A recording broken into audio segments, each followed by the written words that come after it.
In the beginning was the Word, and the Word was with God, and the Word was God. He was in the beginning with God. All things were made through him, and without him nothing was made that was made.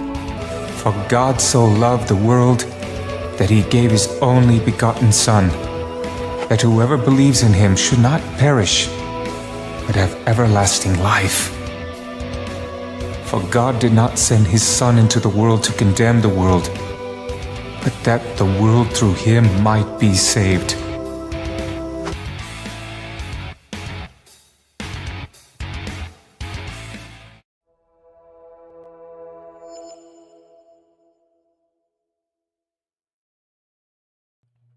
Well, good evening, ladies and gentlemen. Welcome to the show. It's Untethered Live on a Monday night.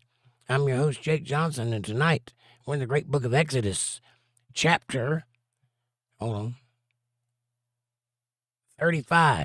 verse 21. That's where we left off last night. That's where we're going to pick up tonight. How are you doing out there? How are things in the world? How's the big city treating you guys? Do you feel okay? Are you happy? Are you content? Are you comfortable? Is your blood pressure okay? Do you have coffee? I have coffee. Thank you to the person who provides coffee for the show. I appreciate that very much. It's delicious. Breakfast of champions, 24 hours a day. Don't you want to have a cup with me? If so, go to the kitchen, pour yourself up a nice hot cup of coffee, and let's get after it. If you don't have a cup, you can get one in the description below. I recommend the first one. It has my face on it. But you can also get a coffee maker or coffee itself or Bibles or shirts or hoodies or a Ford F-150. I'm pretty sure you can get one of those. I'm not sure about that last one, but check it out. You might find it. It's down there. It's very nice. There's a whole library of books you can get down there. Good stuff. Keep you busy for years and years and years. Check it out.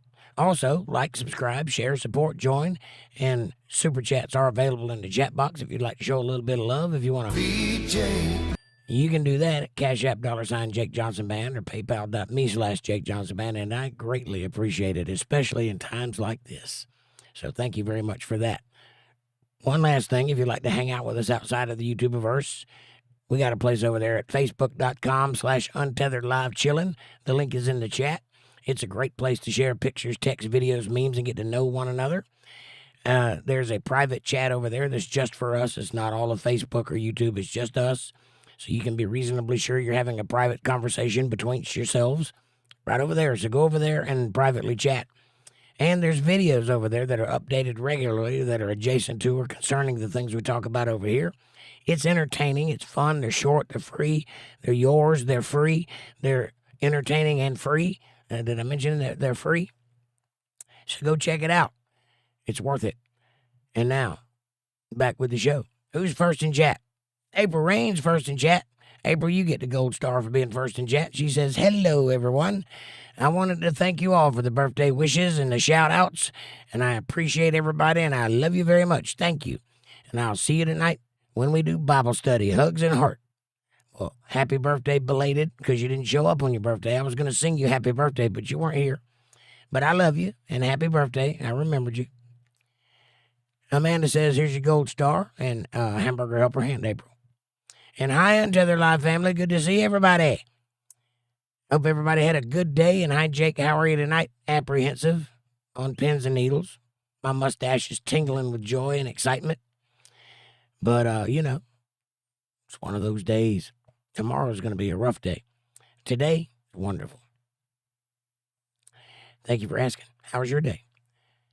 Amber's been a member for 6 months, and she says, fabulous, with lots of hearts and music. Thank you, Amber, for renewing your membership. I appreciate you very much. You look wonderful in green. Like a little red-headed leprechaun. I don't know why, but I picture you red-headed.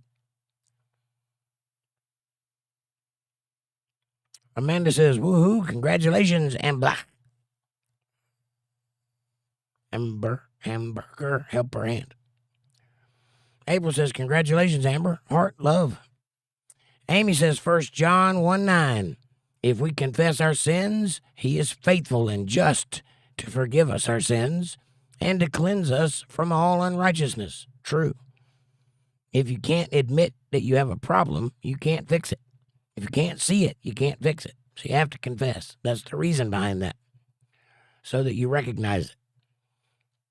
And if he sees that you recognize it, he sees that you recognize it and you're trying to change it, he'll forgive you for it.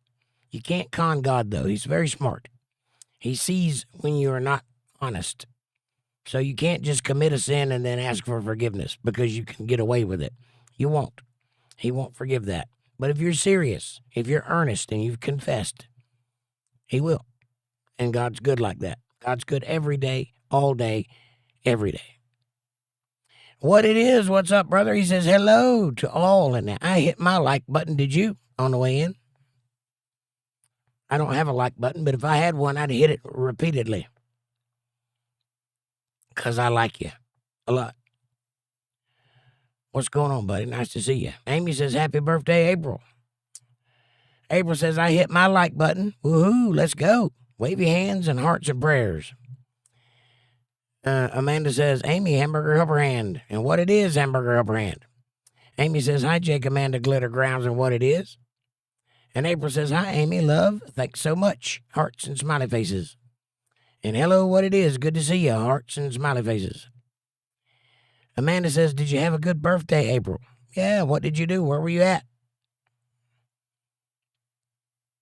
And Amanda says, I want to say happy birthday to my son, Eli. He's 17 today. Man, time flies. Man, time flies, or man, time flies. One of the way, whichever way you look at it. He is a man now. And I don't think he's watching, but I'll get the word out. Happy birthday, Eli. What it is says 3, 2, 1 in the beginning. And whatever that is. It looks like a sunrise over two valleys. Or a valley. 2 peaks and a valley. But I don't know what it is. Is that what it is? Okay. April says, hey, Amanda and Jake. I did have a great time. I went out to Texas Roadhouse. Yummy. Roadhouse. Nice. Well, happy birthday. Amanda says, nice, April. Smiley face. What it is says, happy birthday, balloon. And April says, oh, happy birthday to your son.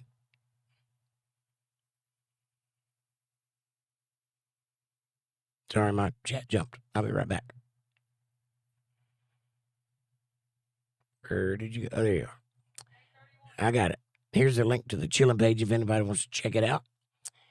And April says, be right back. Wait. Amy says, like, shared, and invited some friends. Yes, thank you. Linda Davis is in the house. Hi, Linda. Good evening, all, says Linda. Good evening. How are you? Nice to see you, lady. John Anthony's here. He says, God bless, folks. What's up, Mr. P? Nice to see you. Judy St. Vincent says, hello, Jake and Amanda. Hi, how are you? And thanks. Hey, Amy. Nice to see you. Thank you for coming. It's going to be a good read tonight. You'll enjoy it. Amanda says, Linda, John, Judy, hamburger helper hands. Judy says, hey, April. Hey, Amber. And April says, hi, Judy, love, heart. Judy says, hey, what it is. Navia says, I won't be chatting tonight. Just saying hello and listening. Hello. How are you? Nice to see you. Thank you for joining us. Thank you for taking it seriously. April Rain says, John and Linda, good to see you. Hugs, heart, and smiley face. Linda says, I have coffee and ice cream. I want ice cream. I'm going to have some ice cream. Oh, you have coffee, ice cream. Not coffee and ice cream. You got the coffee in the ice cream. Well, I can do that too, smarty pants. I just pour my coffee in my ice cream. Yeah. How about that? Probably melt the ice cream. Probably wouldn't be good at all. You win. Okay. Amanda says, you're welcome for the coffee. Smiley face and heart. a Purple Heart because I'm a hero.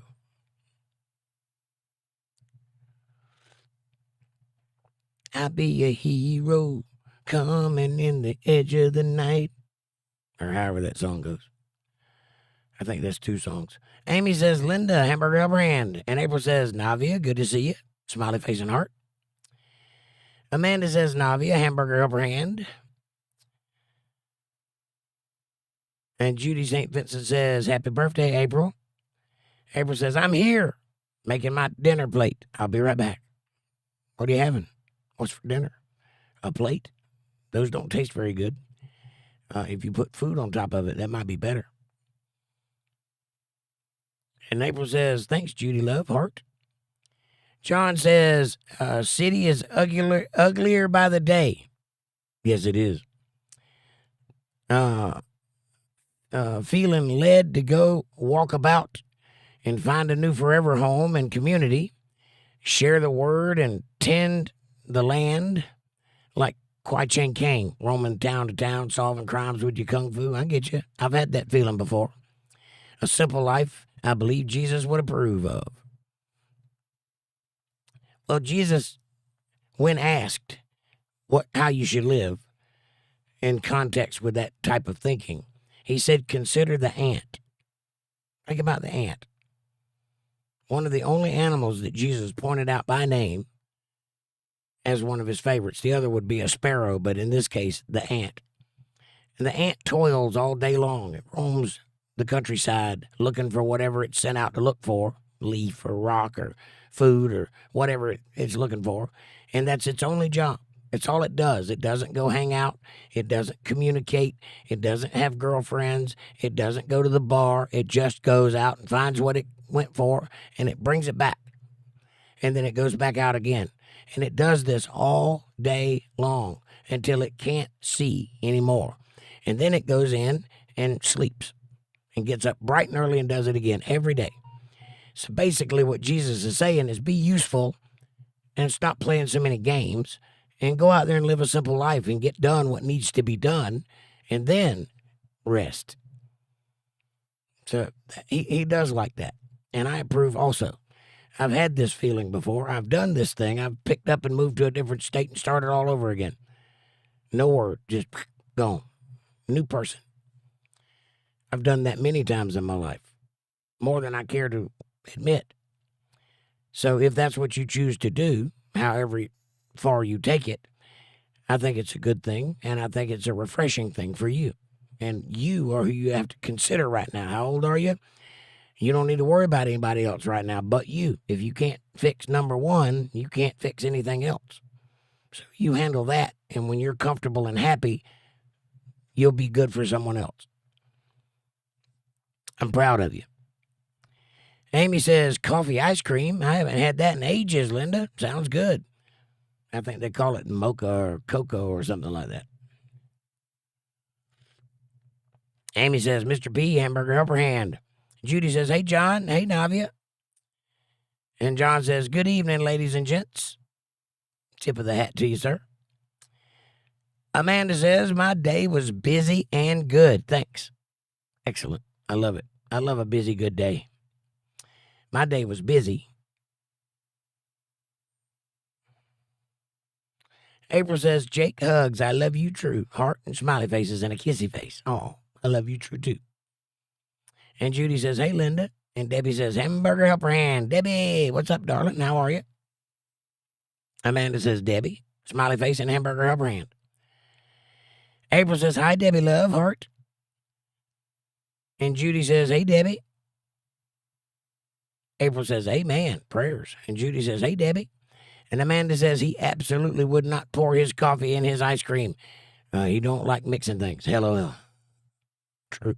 Very true. But I do like talking trash. And I do a lot of that. So. And Debbie says, and Jake will add birthday cake. And he would be right. You dirty-minded people. Ha, ha, ha. That's right.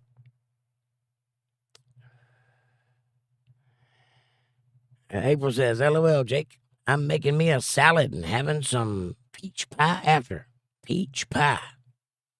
I don't know if that would be good or not. Peach in a pie? It's a lot of sweet. It'd make my teeth hurt. But if you like it, that's all that matters. Is it pie or cobbler? I don't think I've ever seen peach pie. I've seen apple pie, cherry pie, that sort of thing. Pumpkin pie, egg pie. Amanda says, LOL, Debbie. Smiley face. Admittedly, I'm not the pie guy. I don't like pie, so I don't know a lot about pie, but whatever it is, I'm sure whipped cream would make it better. John says, 43, I'm single, but I have a love interest. Nice. And she wants to do it with me. That's even better. If you got a one that'll follow you, that's a keeper. A road, what do you call it? Ride or die chick. Yeah, that's a keeper. Unless it's a puppy dog, and then that's a keeper too.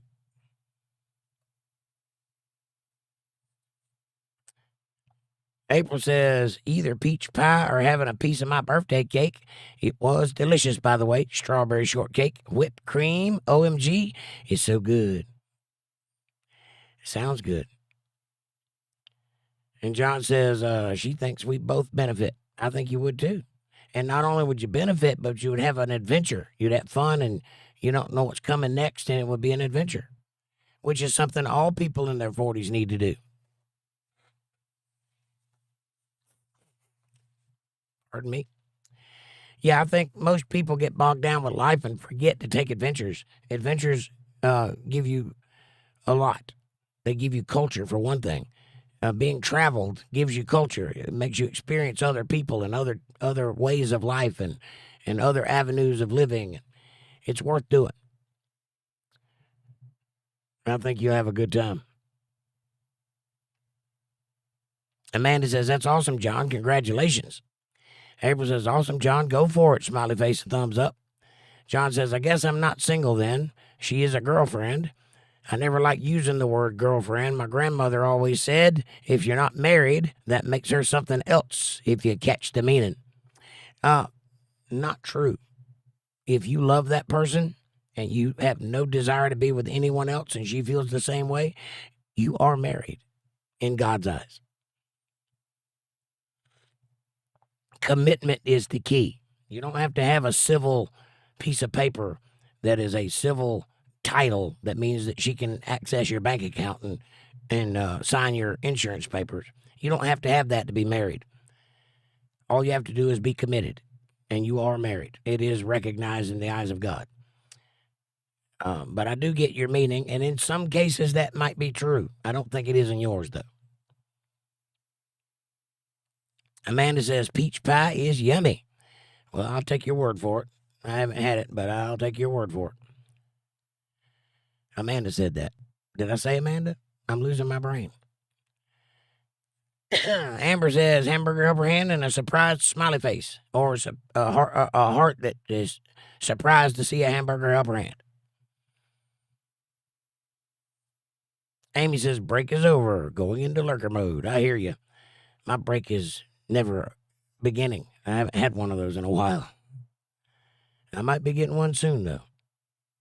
I don't like the idea of it either. April says, it's amazing. I always have whipped cream. Yummy. Amen. Whipped cream makes everything better that's sweet.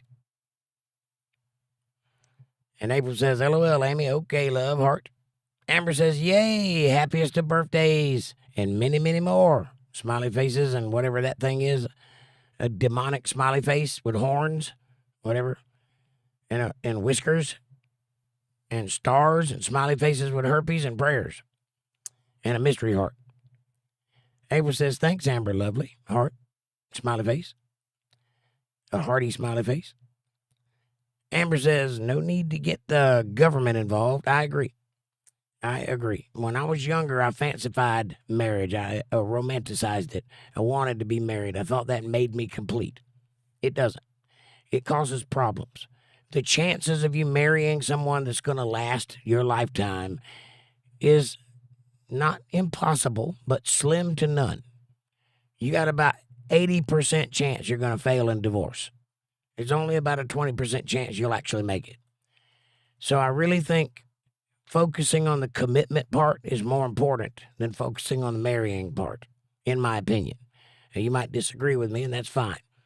But in my opinion, if you meet somebody you really want to spend a test of time with, sit down and have a conversation with them and negotiate everything.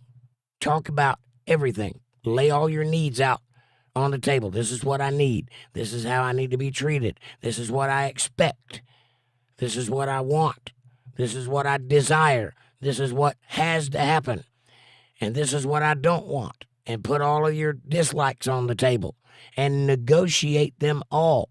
And once you've had that conversation, which should take about 2 days, if you're not taking that long, you're not doing it right. Once you've had that, then discuss what you want out of life together. Where you expect to be in 5 years, 10 years, 20 years. And then make a plan and then stick to it.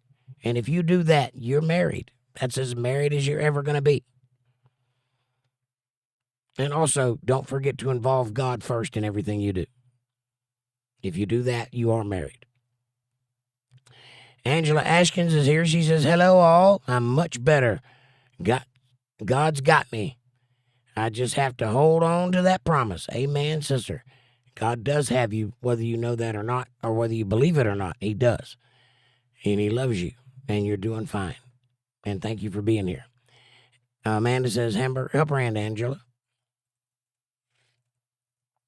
Angela says, Amanda, heart. April says, hi, Angel. Good to see you. Hugs and love. Hearts and smiley face. Judy says, hey, Angel. Angela says, April, heart. And Debbie says, you make a really good cheat peach pie. Or is that I make a really good cheat peach pie. I buy canned peaches and pear juice. Peaches and pear juice? I didn't even know you could buy that.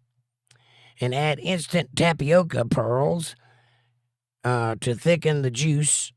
And I make my own crust, and the filling is easy, so it's called cheating. Hey, that sounds good, but why peaches and pear juice? That's odd. I get that pear juice is thick and has a kind of a grainy texture to it, but I just can't picture that with peaches. Peach juice is kind of good, too.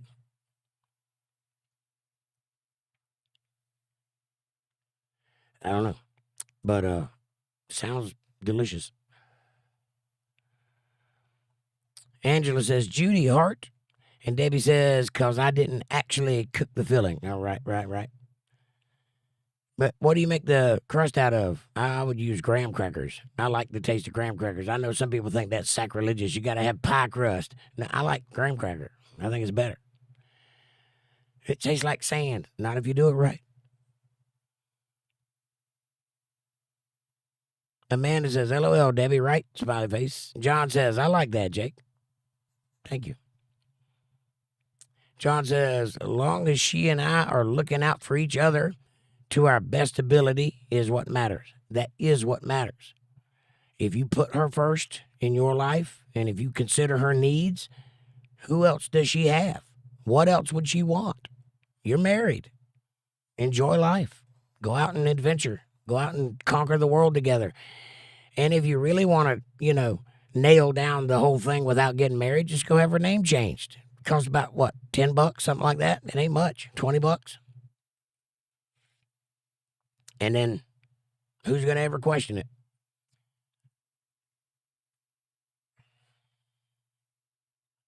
Or pop the question and get married, if that's what is important to her. I don't see why that matters, but I'm a man, and men don't think like that. So, well, you got to understand, women are planning their wedding from the time they're old enough to look at a magazine all the way through their life. They got the whole thing figured out. They got all the colors picked and who's going to sit where and everything figured out. We don't do that. They do that. So it means something different to the ladies than it does to us.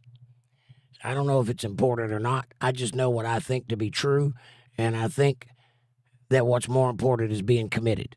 I really do. I really think that's the most important thing. If you were committed, you go all in and don't have anybody else in your life in that way, what more could a girl ask for? Judy says, glad you're feeling better, Angel. Me too. April says, sounds delicious. Pear juice has less calories than peach syrup. Got it. Understood, Debbie. That makes sense. Angela says, thank you, Judy. I am too. I don't like feeling like that. I don't like you feeling like that. I want you to be up happy and running around conquering the world. I don't want you sick. I pray for your well-being. April says, Angel, I'm so happy for you, lovely heart. And me too, Jake. Graham cracker is awesome. Amen. Amy says, graham crackers or vanilla wafers? Yeah, like for banana pudding, vanilla wafers. Definitely. I don't know about for pie. That might work. I've never thought about it. You could definitely do it.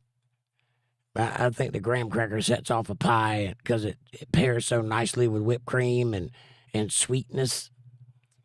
But I'd try it. I'd try with the vanilla wafers.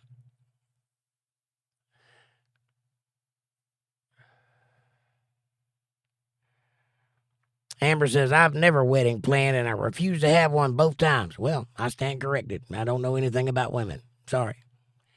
Just scratch everything I said before now.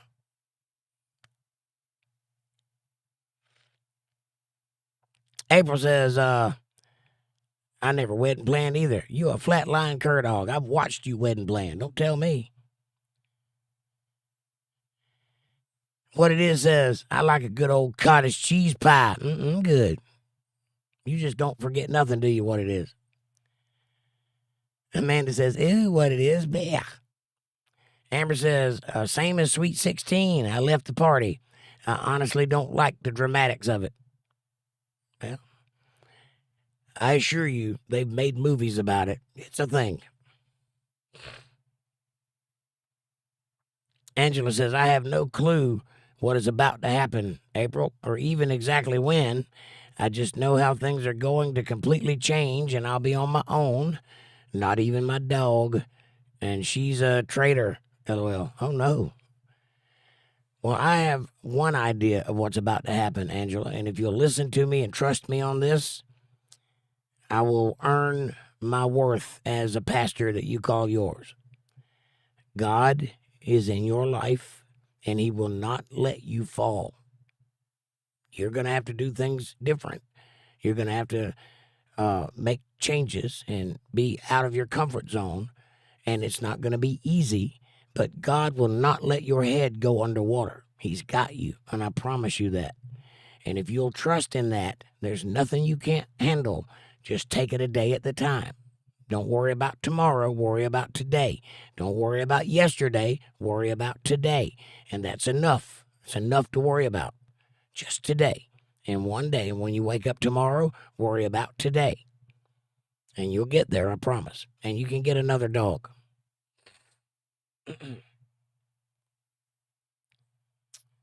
Debbie says, if we're talking graham crackers, I'm making peach cobbler cheesecake. Best of both worlds. Peach cobbler cheesecake. Yeah, that's something I'd like to try. That sounds good. And what with cottage cheese, says Amber? He's picking on me because I like cottage cheese. April says, Debbie, right on, thumbs up. John says, well, she is a believer, which is a must. Yes, it is. And it's hard to come by. Yes, it is. Huge honking deal. I can't imagine ever trying to relate in a relationship where both of us don't believe, and it's an unhealthy dynamic, right?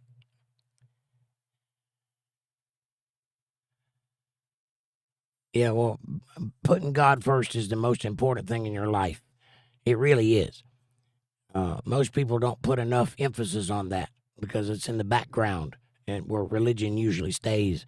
It's the thing that we all do, but we usually keep it separate from the rest of our life and in the background. But what we really need to do is put it in the front and let it lead us. And if you can do that, if you can put God first, You would not believe how many things open up to you and change in the world for the better.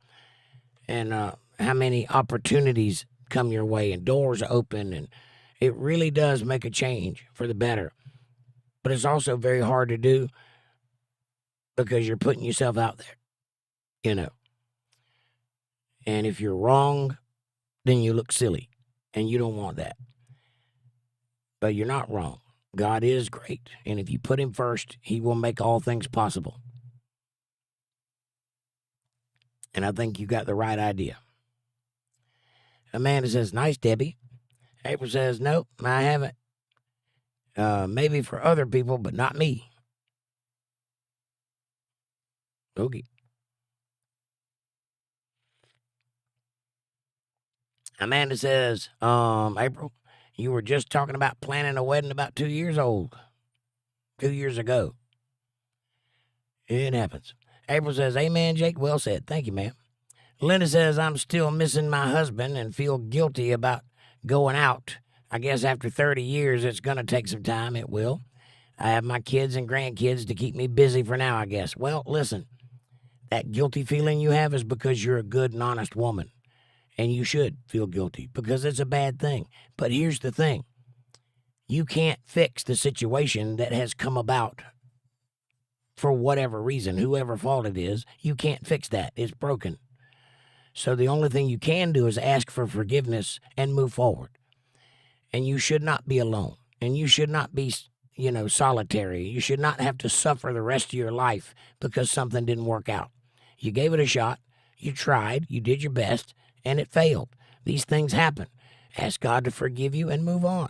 And once you've asked for forgiveness, you shouldn't feel guilty anymore because you know he did forgive you because he said he would. And that's it. And then the next time you make that commitment, try to make it stick. But you should go out. You should touch grass. You should meet people. You should experiment with who you are. You haven't been you in a very long time. You got to find out who you are, what you like, what, floats your boat, what turns you on. Go discover yourself. That's okay. Don't feel bad about that. And your kids and grandkids will keep you reeling. You won't even have time to even hardly think about that. But if you get a chance, please do it. Somebody out there would be very happy to have you. You're a great, great woman. And you cook. And that's, you tick all the boxes. You cook, you're a great woman, and you believe in God. All those three things are very important. Every man would be happy to have that. And some are just not smart enough to see that.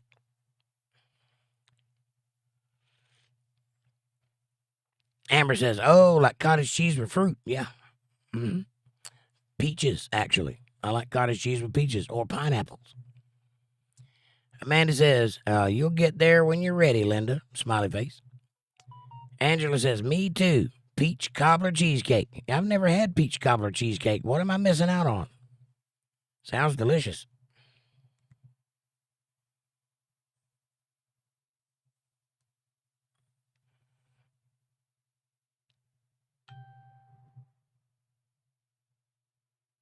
Sorry, my phone's blowing up. Amber says, Linda, heal and adapt however you need to. Smiley face and hearts and prayers. Amen. Amber says, my Nana Carter took years, and I'm not convinced she ever really did. Well, there's a part of you, if you love somebody, there's a part of you that doesn't ever change, doesn't ever fix. It's always going to be broken. But there's other parts of you. The great thing about the human brain and the human heart is we compartmentalize everything. So that's why love is different every time you experience it, is because you compartmentalize the first love and you made room for another one. And you can do that a few times. I don't know how many, but every love is going to feel different. It's going to hit in different ways. It's going to mean different things because it's a different kind of love. But there's capacity and room for love. You don't have to be alone. John says, Linda is a good lady.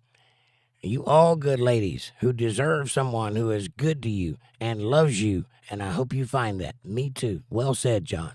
Thank you. And Amber says, she and my granddad was 35 years. That's a long time. Of course, it's going to make life different. 35 years, that is who you are. You got to change that. And it's going to take time to figure out who you are now, which is different than who you were. Angela says, wait, I truly want solitary. It's easier to me. I just need to land somewhere decent because I'll be stuck there for a year. What I saw today, I don't want to be stuck in. I hear you. I don't know what you're talking about, but I trust your judgment. And you need to look for something you're going to be happy with for certain. You don't want to compromise if you're going to be stuck somewhere. Amanda says, and you will never find your first love unless you get your first love back later, which is possible. Not likely, but possible.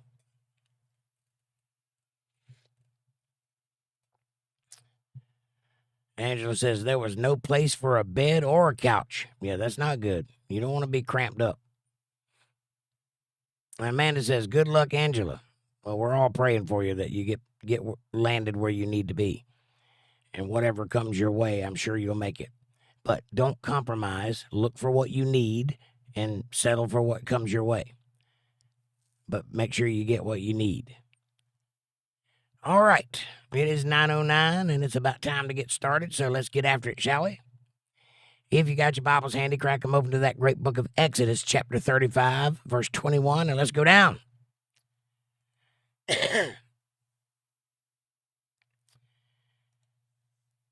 Angela says, it was basically a kitchen, right? And well, you need a bedroom and a couch, especially if you're going to be there for a year. Sorry, it's high pollen around here today. John says, my first love's already on her fourth marriage at 41. Lord, protect me from that. Be wise and take your time. Don't just jump at the first thing comes your way. That's how you avoid that. I'm a collector myself. I've got a whole shelf full of them.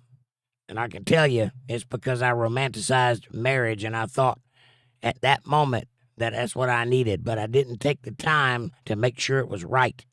That's why I know what I'm talking about the negotiation thing and getting everything out on the table before you commit. The reason I know that is because I've made that error enough times to know that that's the only thing that would solve that problem, is to know what you're getting into. Never run headlong into a marriage. Always my advice would be live with them for 5 years first. If you can make it 5 years, you can make it the rest of your life. That's my advice. I don't know if that's doable or feasible, but that's what I would do.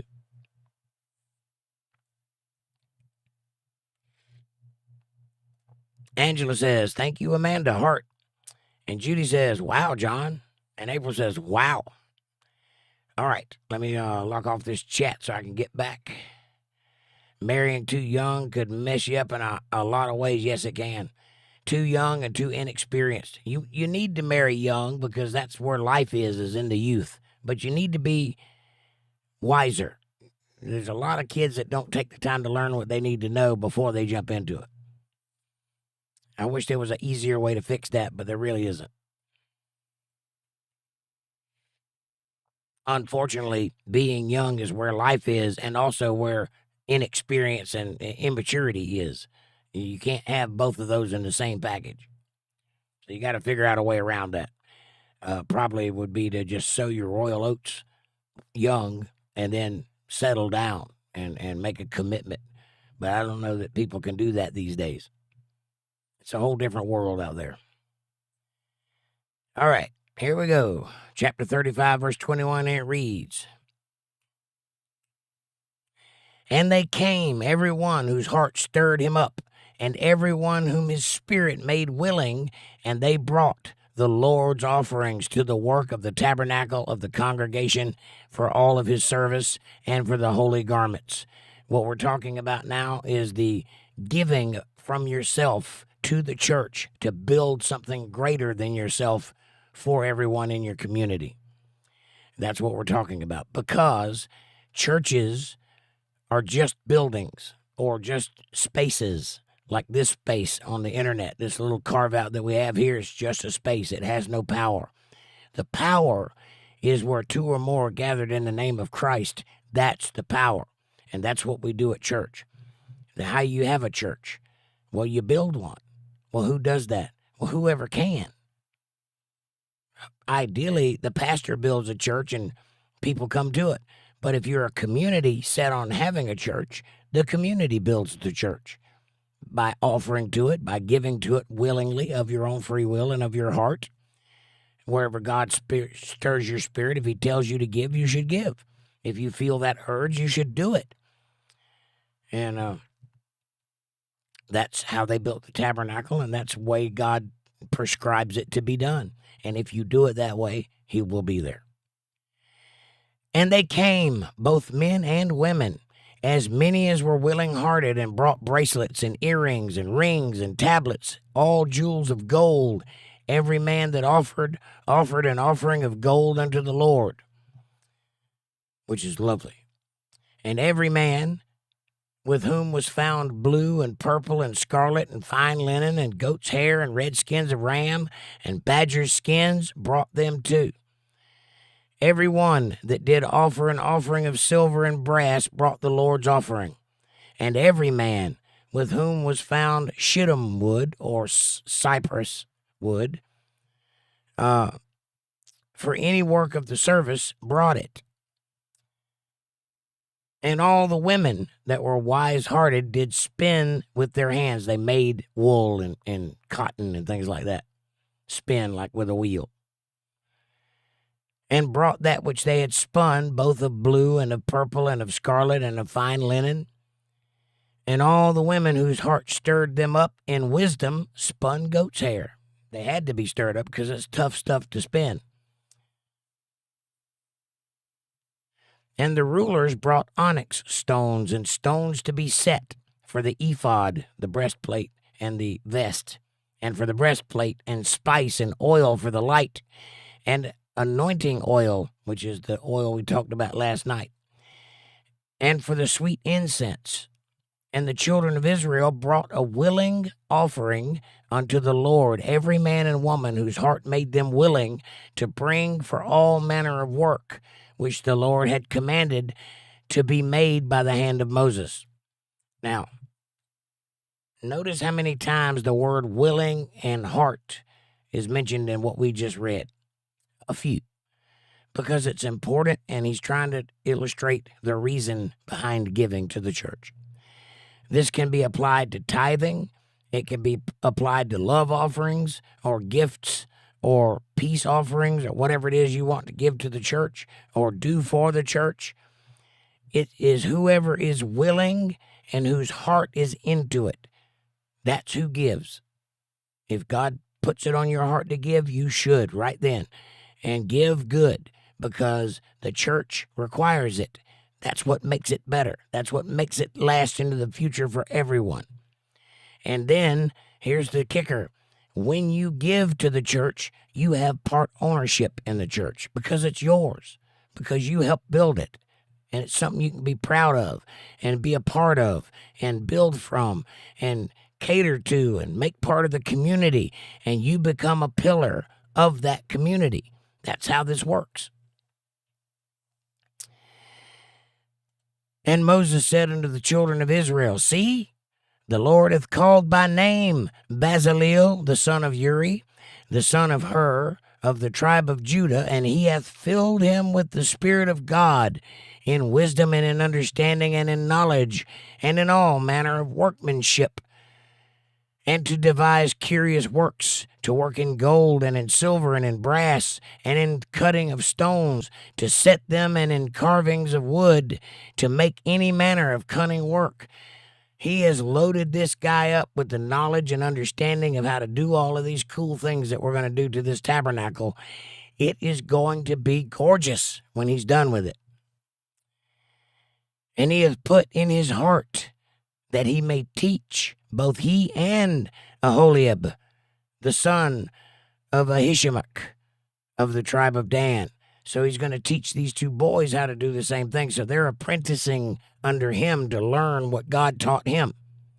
So now you've got a team of workmen that can do any manner of work, whatever you need, whether it be engraving or covering something with gold or weaving something into some material or building a porch or whatever it is. These guys can handle it. You got your own construction crew.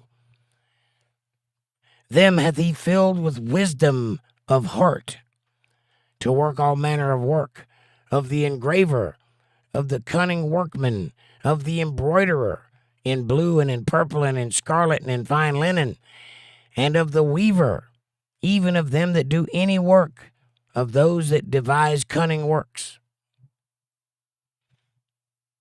Then wrought or made Bezaleel and Aholiab, and every wise-hearted man in whom the Lord put wisdom and understanding to know how to work all manner of work for the service of sanctuary, according to all that the Lord had commanded.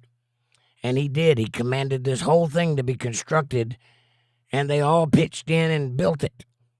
And in having built it, they had a fantastic place of worship for all of them to appreciate, which is what we're trying to do here. So help out if you can. And Moses called Bezaleel. I read that one, didn't I? Nope.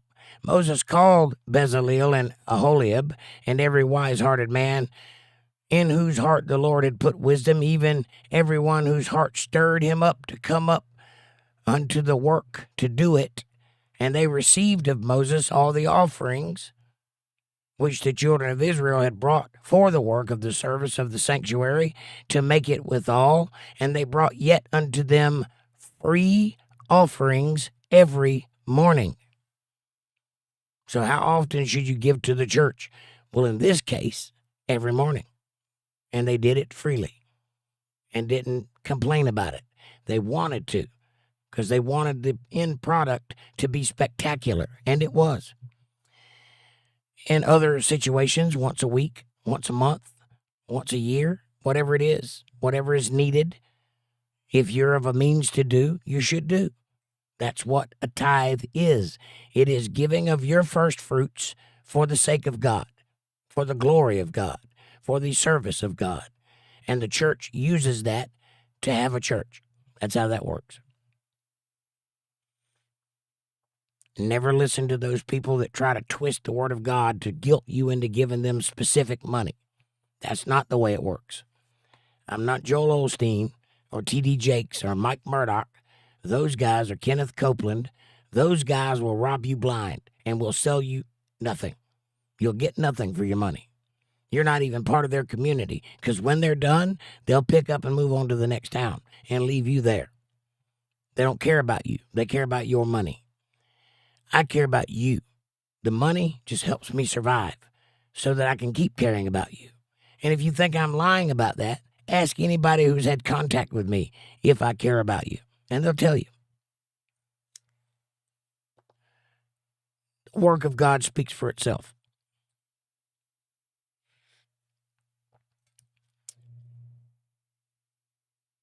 And all the wise men that wrought all the work of the sanctuary came every man from his work which they made, and they spake unto Moses, saying, the people bring much more than enough for the service of the work which the Lord commanded to make. Look, Moses, we've got more than we need here. It's abundant.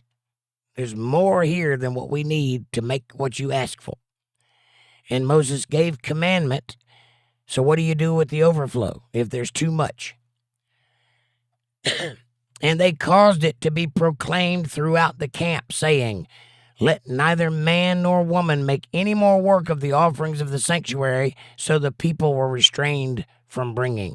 So they put a stop to it. Why? Well, because they had what they needed. Basically, this is Moses saying, look, I'm not trying to make a killing. I'm just trying to make a living. We have enough. If we have enough, you don't need to bring any more. That's it. Enough is what we're shooting for.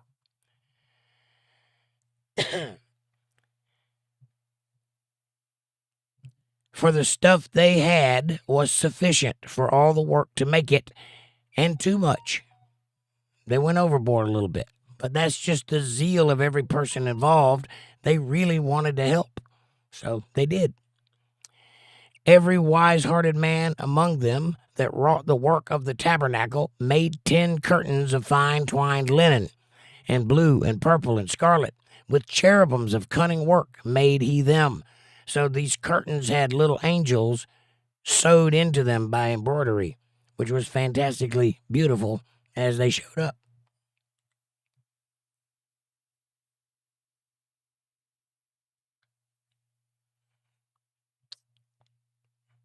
The length of one curtain was 20 cubits, and the breadth of one curtain was 4 cubits, so long and thin. And the curtains were all of one size, so every curtain was the same size, because they need to be hung appropriately in the tabernacle. And he coupled the 5 curtains onto one another, and the other 5 curtains he coupled onto one another, so that's for each side, going down the sides. And he made loops of blue on the edge of one curtain from the selvage, or the piping, in the coupling. Likewise, he made in the uttermost side of another curtain in the coupling of the second. So he made hooks where they could hook them together and put a rod through them or something. And he made 50 loops upon the uttermost edge of the curtain in the coupling, and 50 loops made he upon the edge of the curtain which coupled the second. And he made 50 taches of brass to couple the tent together, that it might be one. So all these curtains and all these things that they're making all fit together to make the tabernacle one. So they build the frame, and then they cover it with the coverings, and then they cover it with the outer covering and the covering of the top. And then they hang the doors, which are curtains. And then they build the fence around the outside and put the gates up around it. And then they fill on the courtyard there, makeshift courtyard, with all of the stuff, the altar and the bath with the laver in the foot and all of the stuff that goes out there. And then on the inside, they have the showbread table and the candlestick and all of the vessels and seating, I would imagine. And then in the middle of the back of the room there is the holiest of holy, which is a little room unto itself. And inside of that is where the Ark of the Covenant goes, where the mercy seat is, where God comes and talks to the high priest. And I guess off to the side of the tabernacle would be the high priest's office. Something like that, if you can imagine the building. And he made a covering for the tents of ram skin dyed red, and a covering of badger skin above that. The covering and then the top covering. And he made boards for the tabernacle of shittim wood, or cypress, standing up. These are the ribs of the tent. And the length of the boards was 10 cubits, and the breadth of the board was 1 cubit and a half. So like a 2x6. A tall 2x6. But cubit. One board had 2 tenons, equal distant from one another, and thus he did make for all the boards of the tabernacle. So they have 2 tenons on the bottoms and on the tops, and they snap into the baseboard and to the top board, and they make a frame that is sturdy. So they snap it in, and then they pin it together.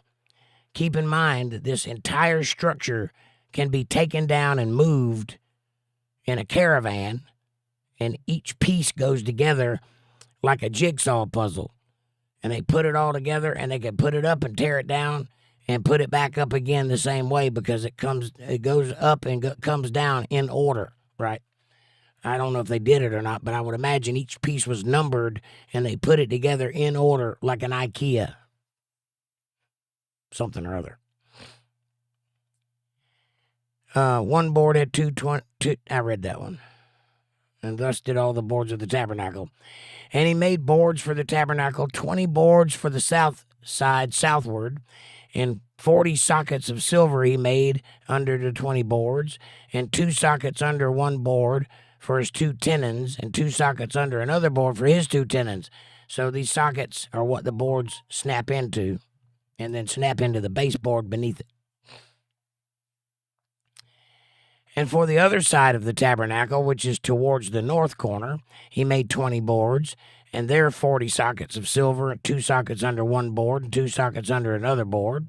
And for the sides of the tabernacle westward, he made 6 boards. 2 boards made he for the corners of the tabernacle and the 2 sides.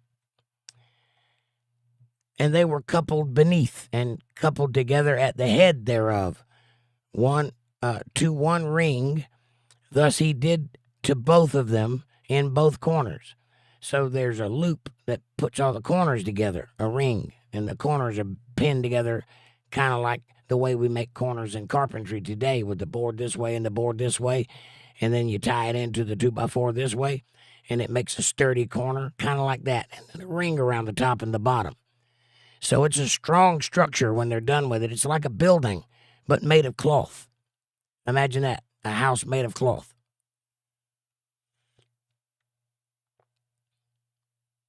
And there were 8 boards, and their sockets were 16 sockets of silver under every board, 2 sockets. And he made bars of shittim wood, or cypress wood, 5 for the boards of the one side of the tabernacle, and 5 bars for the boards on the other side of the tabernacle, and 5 bars for the boards of the tabernacle for the west side. And he made the middle bar to shoot through the boards from the one end to the other. Up top, main board, goes right through everything. This is a very detailed and recreatable tent that they're describing here. You can build this thing today if you follow these directions. You have to work for a while to get all your little pieces together, but then you can put it together and it will stand the test of time, as it did through the desert anyway. I don't know if they had a lot of storms, but it held quite nicely. And this is a rectangular building, by the way. It's long.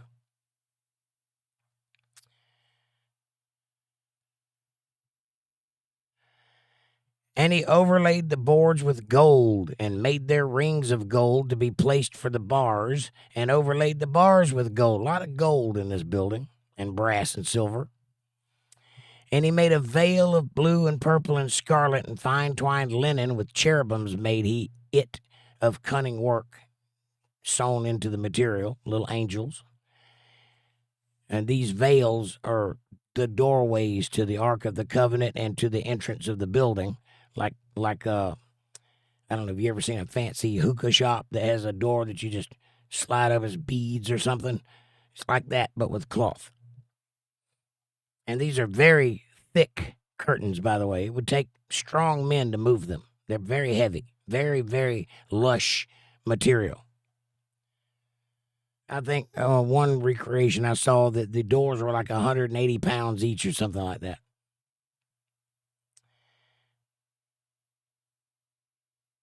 And he made a hanging for the tabernacle door of blue and purple and scarlet and fine twined linen of needlework, and the 5 pillars of it with their hooks, and he overlaid their capiters, or the top pieces, capitals as we call them today, chapiters or capitals, and their fillets with gold, but their 5 sockets were of brass. Why? Well, because gold is soft, brass is harder, and if you got sockets holding your building up, or whatever you're using to hold your building up, you want it to have a little strength. So they add a little nickel or tin or something like that to it, and it becomes brass. There is gold in brass, but it's not gold. It's gold-ish, but it's stronger metal. And Bezalel made the ark of shittim wood, or cypress. 2 cubits and a half was the length of it, and a cubit and a half the breadth of it, and a cubit and a half the height of it, so a box. And he overlaid it with pure gold within and without, and made a crown of gold round about it, so it had a cap that went around the top of it to make a smooth surface for the mercy seat to sit on top of, like a finish of gold. So the whole box looked gold, but it was made out of wood, but it was covered or plated in gold, inside and outside.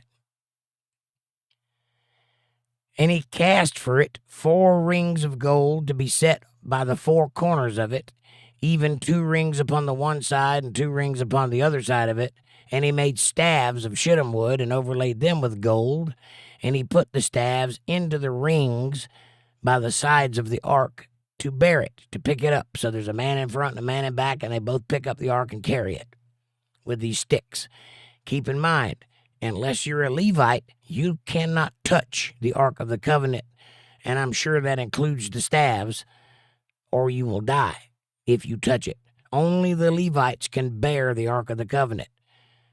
That is their lot. That's their inheritance. They get to work directly with God and be in His presence, so they don't get an inheritance of land because they get an inheritance of God. But if you're not a Levite and you touch the Ark of the Covenant, you fall over dead immediately thereafter. And that will happen a couple of times. Because people don't believe fire will burn, I guess. And he made the mercy seat of pure gold, the lid of the Ark of the Covenant, which was a seat also. 2 cubits and a half was the length thereof, and 1 cubit and a half the breadth thereof, and it wasn't but the width of a lid, or the height of a lid, so we're not talking about the height.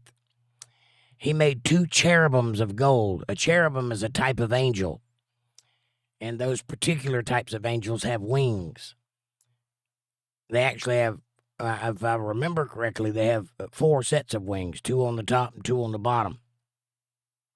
2 sets of wings, 4 wings, if I remember correctly.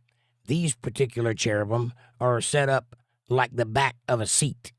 So they've got 2 wings sticking out this way and 2 wings sticking out this way. So these wings are the back of the seat, and these wings are the armrests of the seat. Does that make sense? That's the way that I picture it anyway.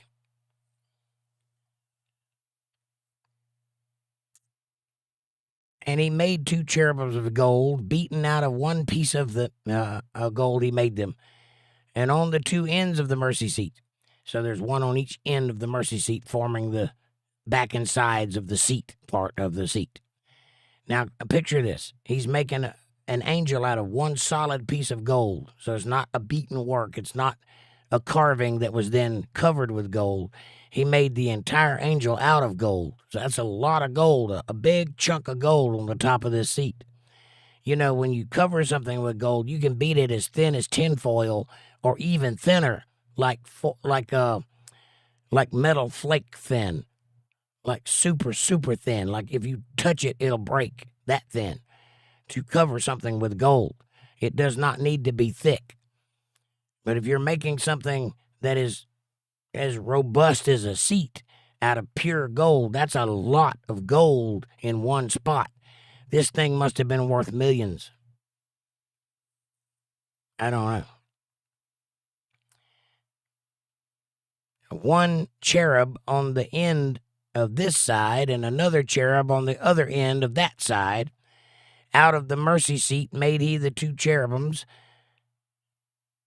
on the 2 ends thereof, like I said. And the cherubims spread out their wings on high and covered with their wings over the mercy seat.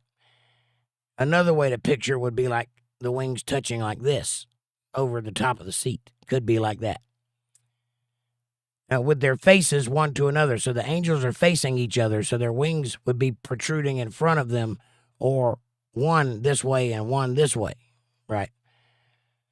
I'm not exactly sure because there's no pictures of it, but you can let your imagination run with it and see what you think.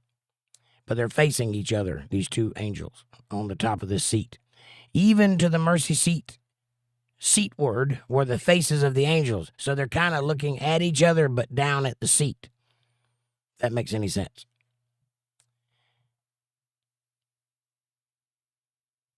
And he made the table of shittim wood. 2 cubits was the length thereof, and a cubit the breadth thereof, and a cubit and a half the height thereof. And he overlaid it with pure gold, and made thereunto a crown of gold round about it. So this table has a lip around the top of it, I guess to keep things from rolling off of it. Also, he made thereunto a border of a hand's breadth around about, and made a crown of gold for the border thereof round about it. So it's a big lip that goes around this table, like a pool table has a lip around it, right? And he cast for it 4 rings of gold, and put the rings upon the 4 corners that were on the 4 feet thereof. And over against the border were the rings, the places for the staves to bear the table. That's the table for the showbread. And he made the staves of shittim wood, or cypress, and overlaid them with gold to bear the table.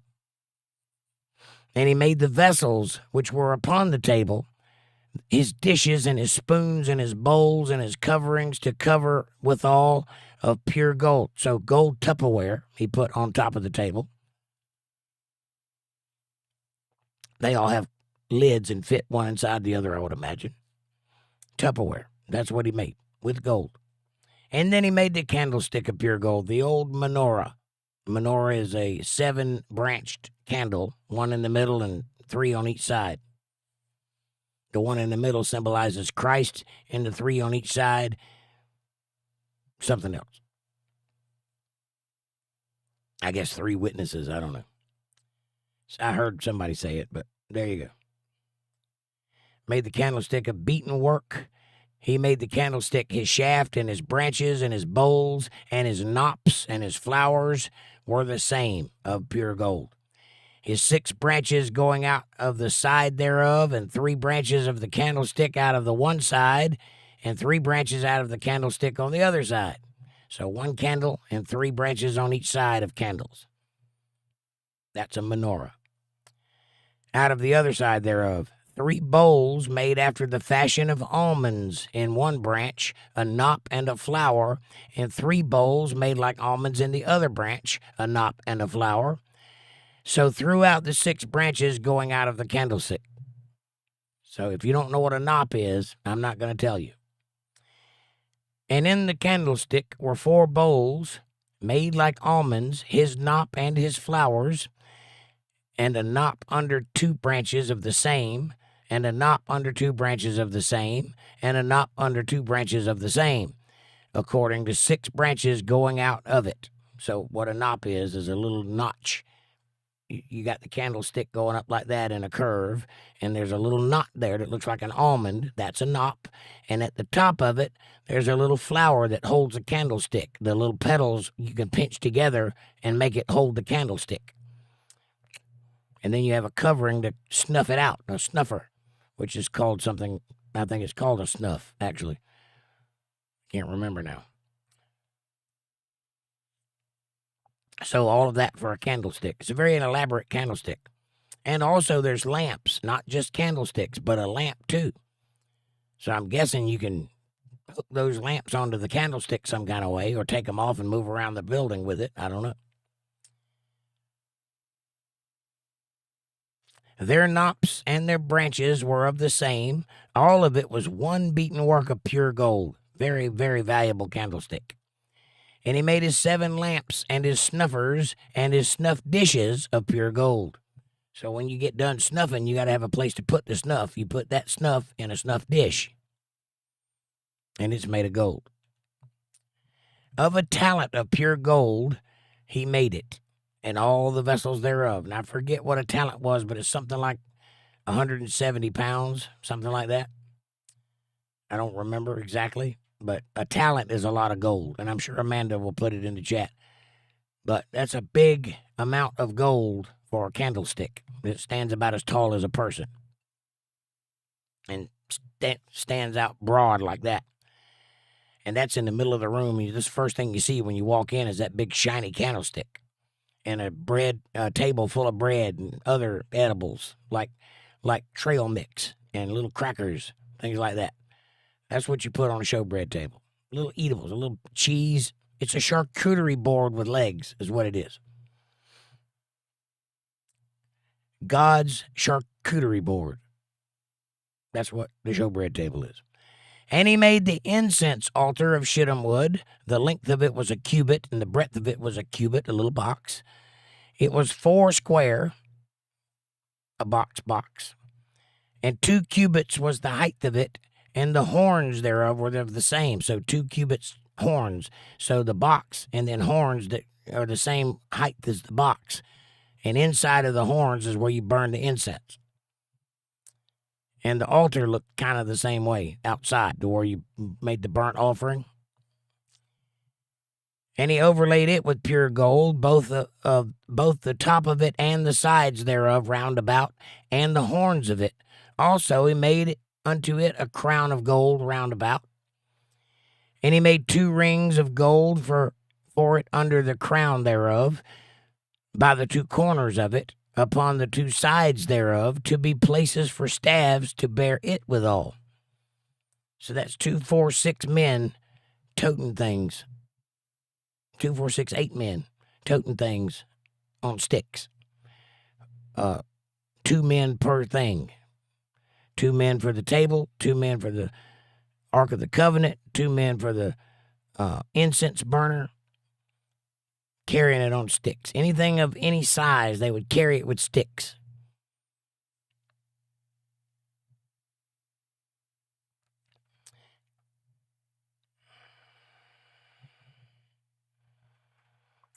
And he made the staves of shittim wood, or cypress, and overlaid them with gold. All right. And he made the holy anointing oil, and the pure incense of sweet spices according to the work of the apothecary, which means he mixed it up like a witch's cauldron of it. I live in an apothecary. I don't know what an apothecary is, but it sounds pharmacy-like. Anyway. And he made the altar of burnt offerings of shittim wood. 5 cubits was the length of it. 5 cubits was the breadth of it, and 4 square was the size of it, and 3 cubits the height of it. So it was a pretty big altar. And he made the horns thereof on the 4 corners of it, and the horns thereof were of the same, and he overlaid it with brass, because they're going to be burning on that, and you don't want sooty gold. You want brass to be sooty. And he made all the vessels of the altar, the pots and the shovels and the basins and the flesh hooks and the fire pans, frying pans, skillets, cast iron, thank you.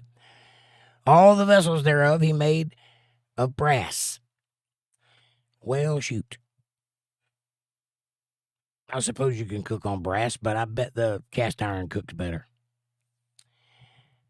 And he made for the altar a brazen grate of network under the compass thereof beneath unto the midst of it, which is a very complicated way of saying he put a grill on the grill.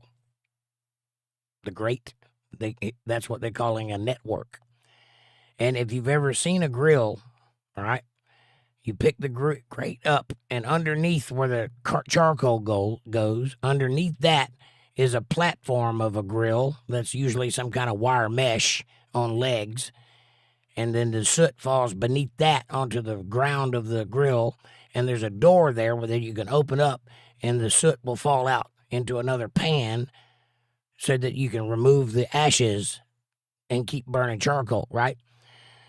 So that's what he's calling a network and a grate, the grate and the network. Some kind of wire mesh that holds the charcoal or whatever it is they're cooking with. Wood, who knows. And then a place to pull the ashes out. And they use the shovels for that. And the basin is where the ashes fall into. So you got the grate, the network, the basin, and a shovel. And up top you got flesh hooks and fire pans. Makes sense. It's a cookout grill. And he made for the altar a brazen grate of network. I read that one. And he cast 4 rings for it. And he cast 4 rings for the 4 ends of the grate of brass to be placed for staves. So they're going to carry the altar too. So that's 10 men that you need to carry these things. And he made the staves of shittim wood, or cypress, and overlaid them with brass. Notice everything that involves fire, he makes out of brass. Everything that goes in the temple, he makes out of gold. And he put the staves into the rings on the sides of the altar to bear it withal. And he made the altar hollow with boards. Obviously, be heavy. And he made the laver of brass, and the foot of it of brass, and of the looking glasses of the women assembling, which assembled at the door of the tabernacle of the congregation. They had looking glasses? Yeah, it's like an opera. Those little opera glasses that you look through, like binoculars, like that. Because they wanted to see what was going on. And he made the court on the south side southward. The hangings of the court were of fine twined linen, and 100 cubits. Their pillars were 20, and their brazen sockets 20, and the hooks of the pillars and their fillets were silver. And to the north side the hangings were 100 cubits, and their pillars 20, and their sockets of brass 20, and the hooks of the pillar of their fillets of silver. So you got the length of the building, and then outside there's the length of the courtyard, and it's got a fence all the way around. So the fence is part of the building, but the building is only half covered because the other half is courtyard, or maybe it's less than half. Maybe it's like the length of the building plus a quarter for the courtyard. But there is a place where you go outside to do the cooking and the sacrificing and the washing, and then you come inside for the service, and then go into the innermost part, the holiest of holies, to commune with God. Or off to the side to the priest's office to do whatever happens in a priest's office. Paperwork and such, I would imagine. A lot of typing and adding machines. I don't know. Watching Days of Our Lives or whatever they do in there. Whatever they get up to in the priest's office. Ministering, they call it. And for the west side were hangings of 50 cubits, their pillars 10, and their sockets 10, and the hooks of the pillars for their fillets silver. So obviously, the one side is shorter than the longer two sides. And for the east side eastward 50 cubits, the hangings of the one side of the gate were 15 cubits, their pillars 3, and their sockets 3. And for the other side of the court gate, on this hand and that hand, were hangings of 15 cubits, their pillars 3, and their sockets 3. So there's the gate. And all the hangings of the court round about were fine twined linen. So the fence is made out of linen that has angels carved in it or sewn in it all the way around. So if you're walking up on this thing, that's what you see. A wall of angels and a gate with angels. Pardon me. A bunch of angels, is what I'm saying. And it's probably maroon or red or something like that. They call it scarlet, but I'm guessing maroon. And the sockets for the pillars were of brass. The hooks for the pillars of their fillets were of silver. And the overlaying of their chapiters or capitals of silver. And all the pillars of the court were filleted with silver. So a chapiter, if you think about every post, these linens are hung on a long pole, and then has posts along the way like a regular fence.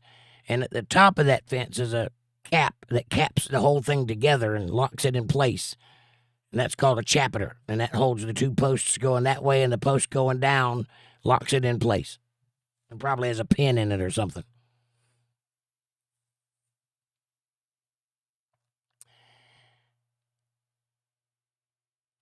And the hanging for the gate of the court was needlework of blue and purple and scarlet and fine twined linen, and 20 cubits was the length, and the height in the breadth was 5 cubits, answerable to the hangings in the court. So there's an inner gate and an outer gate. That's what he's saying. And they're both functional. They answer each other. In other words, they open together. Probably did it that way for strength and privacy. And their pillars were 4, and their sockets of brass 4, and their hooks of silver, and the overlayings of their chapiters or capitals, and their fillets were silver. And all the pins of the tabernacle and of the courtyard round about were of brass, because they're stronger. This is the sum of the tabernacle, even of the tabernacle of testimony, as it was counted according to the commandment of Moses for the service of the Levites by the hand of Ithamar the son of Aaron the priest. And Bezaleel the son of Uri, the son of Hur, remember that movie Ben-Hur? That's the Hur we're talking about. Ben means son, so son of Hur, which could have been Uri, because he's the son of Hur. He's Ben-Hur. Of the tribe of Judah, made all that the Lord commanded Moses. I'm going to watch that movie tonight because I haven't never seen it, the movie Ben-Hur. And I'd like to know what it's about because it mentions it several times in the Bible. I might not watch it tonight, but I'm going to watch it soon. I might watch the back of my eyelids tonight. Not sure.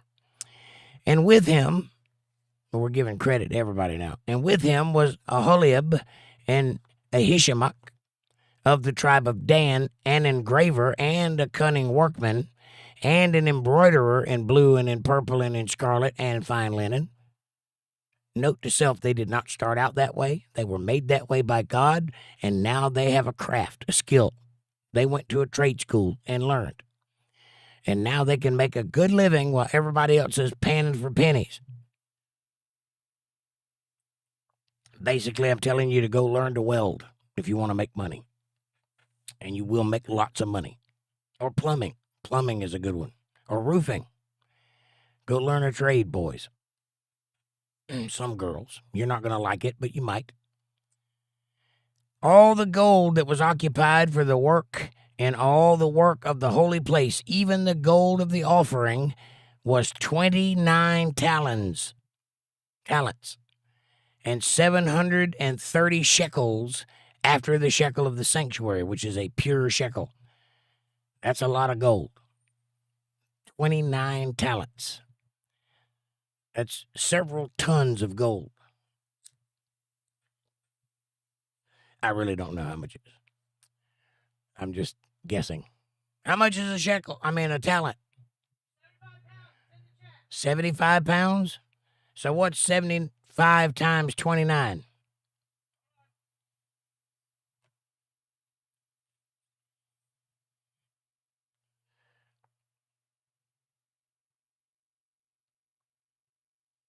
Plus 30 shekels.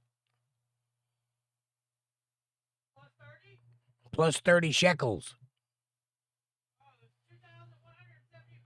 So it's a ton, a metric ton. 2,000, what was it? It's 2,175 pounds plus 30 shekels, whatever that is. However much a shekel weighs. I don't know why they added that much weight to it. They could have just added another talent or another pound. I don't know, but shekels. 29 talents and 730 shekels. Sorry.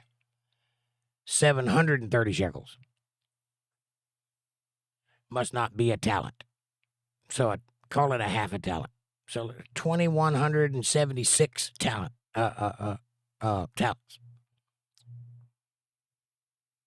Pounds. Yeah, it was a metric ton of gold.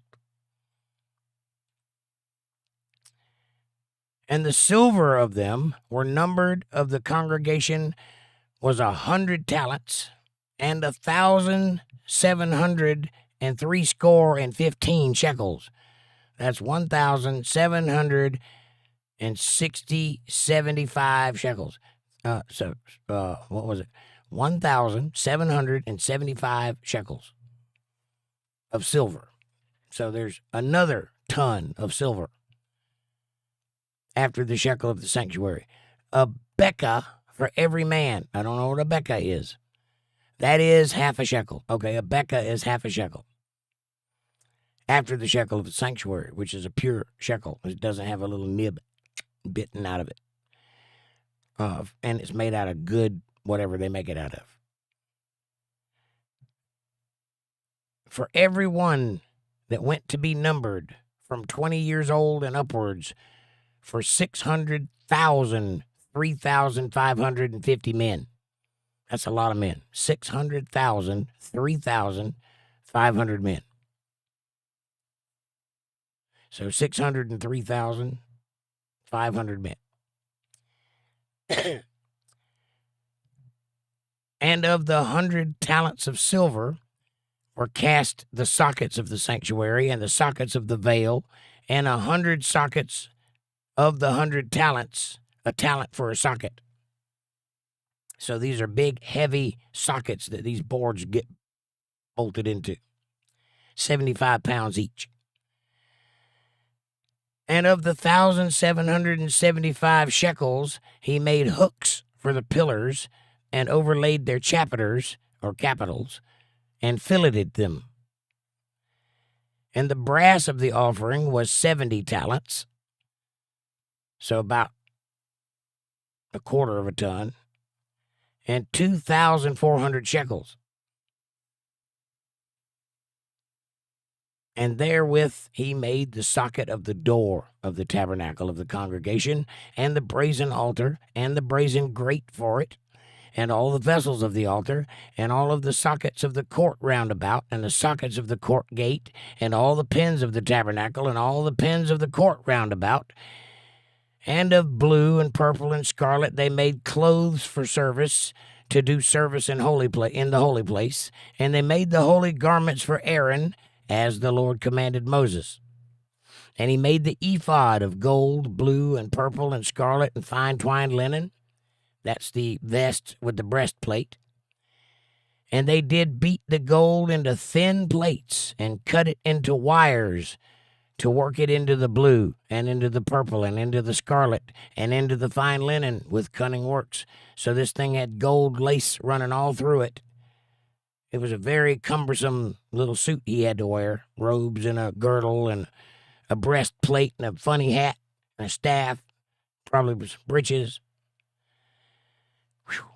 And they made shoulder pieces for it, and a codpiece probably, I don't know, to couple it together. By the two edges was it coupled together, and the curious girdle for his ephod that was upon it was of the same, according to the work thereof, of gold, blue, and purple, and scarlet, and fine twined linen, as the Lord commanded Moses. And they wrought onyx stones enclosed in ouches of gold, or little places to set stones in, these little gold clips. And they were graven as signets are graven, with the names of the children of Israel. So they had names in each of the onyx stones carved into the stones like a signet ring or a signature. And he put them on the shoulders of the ephod, and that they should be stones for a memorial to the children of Israel, as the Lord commanded Moses. I'm guessing this getup probably weighed 300 pounds. Who knows? It's a pretty heavy outfit that the high priest had to wear. And he made the breastplate of cunning work, like the work of the ephod, of gold, blue, purple, scarlet, and fine twined linen. It was 4 square, and they made the breastplate double. A span was the length thereof, and a span the breadth thereof. So about 16 inches, something like that. 12 inches, somewhere in that area. A span is equal to a foot, but it's not the length of a foot, but it's the equivalent of a foot.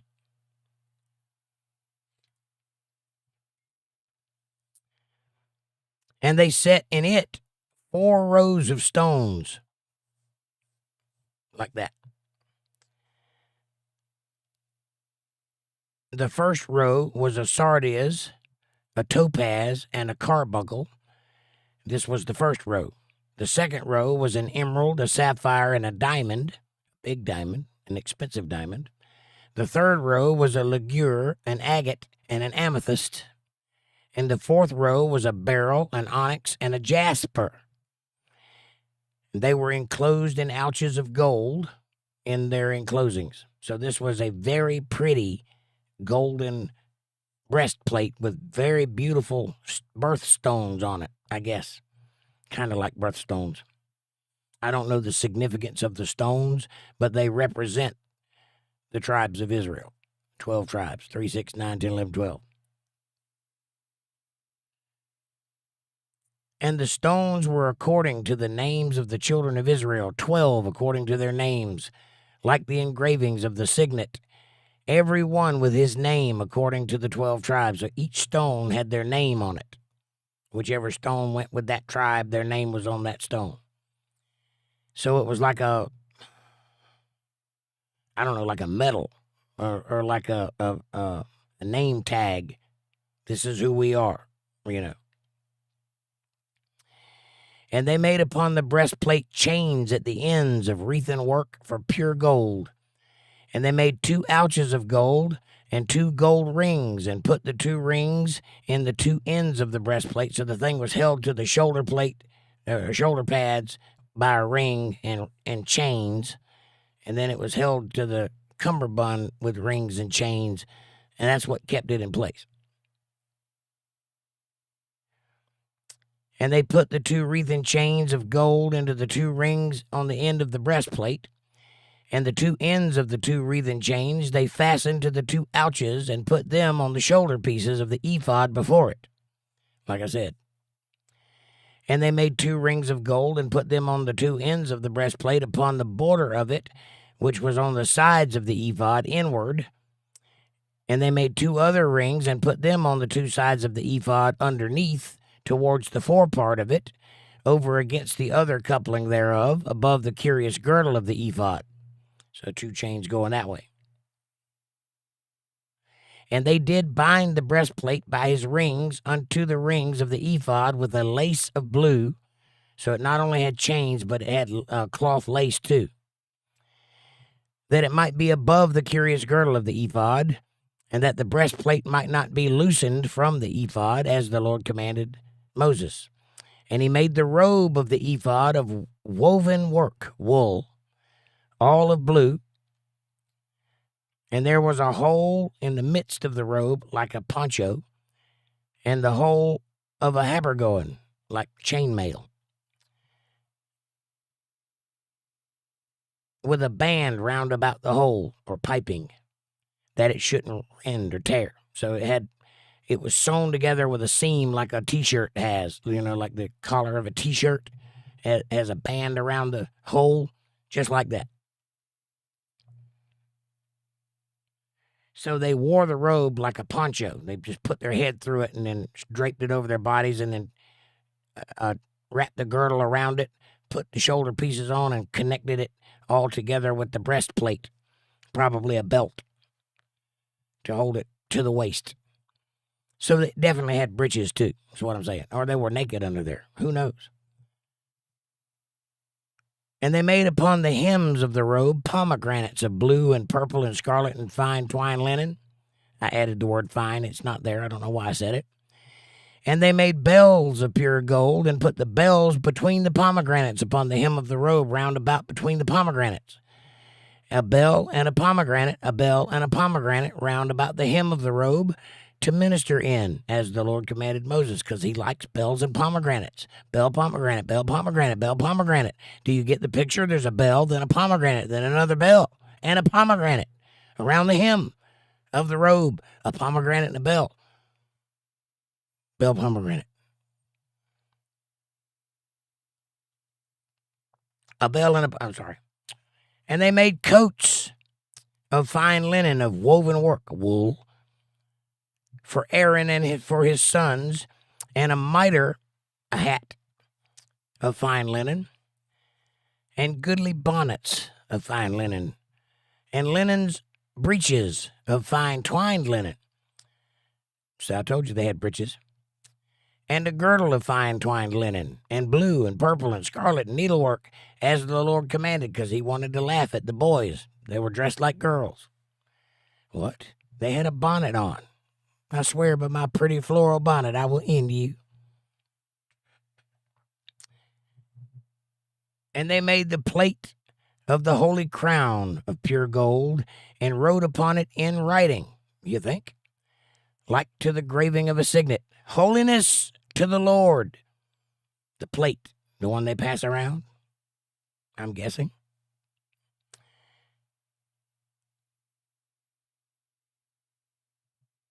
I think this is the mitre, by the way, not a plate. The plate of the crown, which I think goes on the mitre, or the funny pointy hat, the wizard hat. And they tied unto it a lace of blue to fasten it high on the mitre. See, I told you it was for the mitre, as the Lord commanded Moses. Thus was all the work of the tabernacle of the tent of the congregation finished. Thank God. That is a tough read. And the children of Israel did according to all that the Lord commanded Moses, so they did. And they brought the tabernacle unto Moses, the tent, and all his furniture, his taches, and his boards, and his bars, and his pillars, and his sockets, and they just will not stop describing this thing. And the coverings of ram skins dyed red, and the coverings of badger skins, and the veil of the covering, and the ark of the testimony, and the staves thereof, and the mercy seat, and the table, and all the vessels thereof, and the showbread table, and the candlesticks with the lamps thereof, even with the lamps to be set in order, and all the vessels thereof, for the oil, for light, and for the golden altar, and the anointing oil, and the sweet incense, and the hanging for the tabernacle door, and the little knocker, and the brazen altar, and his grate for brass, and his staves, and all the vessels, and the laver, and his foot, and the hangings for the court, his pillars, and his sockets, and the hangings for all the court gates, his cords, and his pins, and all the vessels for the service of the tabernacle, for the tent of the congregation, the clothes for service, to do service in a holy place, and the holy garments for Aaron the priest, and his son's garments, which look like girls' clothes, because they wear pretty blue bonnets, to minister in the priest's office, where they get up to whatever they get up to, watching Days of Our Lives. According to all that the Lord commanded Moses, so the children of Israel made all the work. They were busy for a while. And the Lord did look upon all the work, and behold, they had done it, as the Lord commanded, even so they had done it. And Moses blessed them. And the Lord spake unto Moses, saying, On the first day of the first month shalt thou set up the tabernacle of the tent of the congregation, April 1st. And thou shalt put therein the ark of the testimony, and cover the ark with the veil. And thou shalt bring in the table, and set it in order. They shall bring in the table, and set in order the things that are to be set in order upon it, the showbread, and the snacks, and the cheese, and the charcuterie board, and all that good stuff. And thou shalt bring in the candlestick, and light the lamps thereof, open for business. And thou shalt set the altar of gold for the incense before the ark of the testimony, because I want it to smell good when I come in. And put the hanging of the door to the tabernacle, and thou shalt set the altar for the burnt offering before the door of the tabernacle, because I want the food outside of the tent of the congregation. And thou shalt set the laver between the tent and of the congregation and the altar, because I want you to remember to wash your hands before you come in. You've been handling dead meat. Wash your hands, then come in. And thou shalt put water therein. And thou shalt set up the court round about, and hang up the hangings of the court gate. And thou shalt take the anointing oil, and anoint the tabernacle, and all that is therein, and shalt hallow it, and all the vessels thereof, and it shall be holy. So anoint with the oil of our people everything in the tabernacle, and the tabernacle itself. And thou shalt anoint the altar of the burnt offering, and all his vessels, and sanctify the altar, and it shall be an altar most holy. And thou shalt anoint the laver in his foot, and sanctify it, because I really want you to wash your hands after you get done with this. And thou shalt bring Aaron and his sons unto the door of the tabernacle of the congregation, and wash them with water, because they stank. And thou shalt put upon Aaron the holy garments, and anoint him, and sanctify him, that he may minister unto me in the priest's office. I want to see what is happening to that doctor's sister. I missed the last episode, and I have no idea. She was in a coma, and she was married to her brother, and she didn't know who she was. but I got to know what happens next. So, priest's office. We got a date? Okay. And thou shalt bring his sons and clothe them in their coats and their pretty little blue bonnets, so I can laugh. And thou shalt anoint them as did thou anoint their father, that they may minister unto me in the priest's office, but not interrupt my stories. For their anointing shall surely be an everlasting priesthood throughout their generations. Thus did Moses according to all that the Lord commanded him, so did he. And it came to pass on the first month in the 2nd year, on the first day of the month, that the tabernacle was reared up and open for business. And Moses reared up the tabernacle and fastened his sockets and set up the boards thereof. Jesus, are we going to do this again? And put the bars thereof and reared up his pillars and spread abroad the tent over the tabernacle and put the covering of the tent upon it as the Lord commanded Moses. We get the point. It's a tent. He set it up. And he took and put the testimony into the ark, the tablets of the 10 Commandments inside the ark, and closed the lid, and set the staves on the ark, and put the mercy seat above upon the ark, and brought the ark into the tabernacle, and set up the veil of the covering, and covered the ark of the testimony as the Lord commanded Moses. So it's all set up. And he put the table in the tent of the congregation upon the sides of the tabernacle northwards without the veil. Outside the veil on the north side, he put the table, the showbread table, so that when you walk in, you're right in front of the showbread table.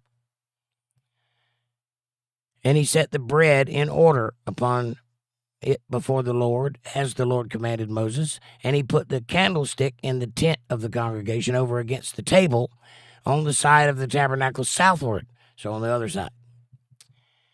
So on one side's the table, on the other side's the light. And he lighted the lamp before the Lord as the Lord commanded Moses. And he put the golden altar in the tent of the congregation before the veil. And he burnt sweet incense thereon as the Lord commanded Moses, because it's got to smell good when God gets there. And he set up the hanging at the door of the tabernacle.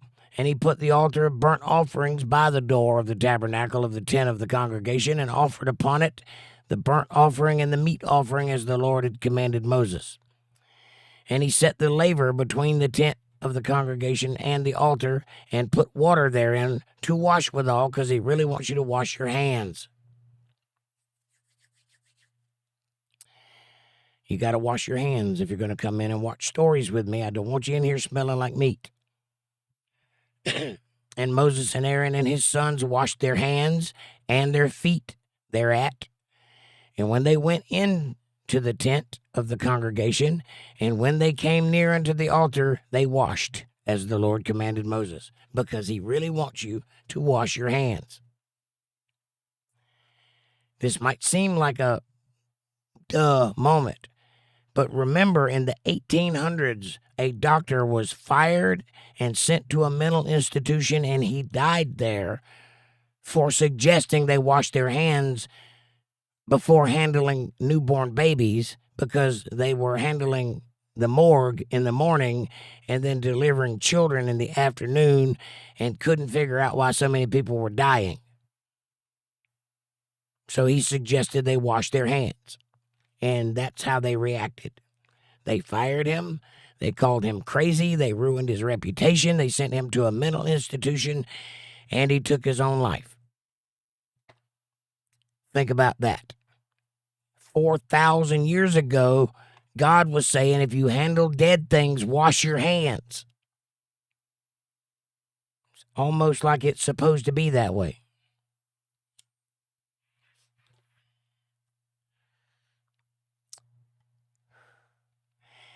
Then a cloud covered the tent of the congregation, and the glory of the Lord filled the tabernacle. And Moses was not able to enter into the tent of the congregation, because the cloud abode thereon, and the glory of the Lord filled the tabernacle. He couldn't go in. remember, God's still mad at him. He's allowed to look, but he can't touch. This is a common theme. It'll happen later too. And when the cloud was taken up from over the tabernacle, you know, God had to go check it out. He had to go in and sit in the chair and see how it felt and watch his stories and get some cheese off the charcuterie board and smell the incense and make sure everything's just right, make sure the mirrors are in the right places and, you know, everything's good. The bathrooms are clean. Everything looks good. The spittoons are on the floor. All right. So, when the cloud was taken up from over the tabernacle, the children of Israel went onward in all their journeys. But if the cloud were not taken up, then they journeyed not till the day it was taken up. So God would come often and hang out at the tabernacle, and they would just wait patiently while he was there. And when he left, then they would pick up and leave and go somewhere else. So they were a nomadic tribe wandering the desert with this tabernacle. And if you looked at it from the air, they had their camps set up round about the tabernacle, north, south, east, and west, and then the smaller families were in the middles, in between the bigger families. So it looked like a cross with the light shining off of it if you looked at it from above. The tabernacle and the groups of people were set up. They had booths set up all the way around it where they would live, and it looked like a cross, crossing the desert. Pretty interesting.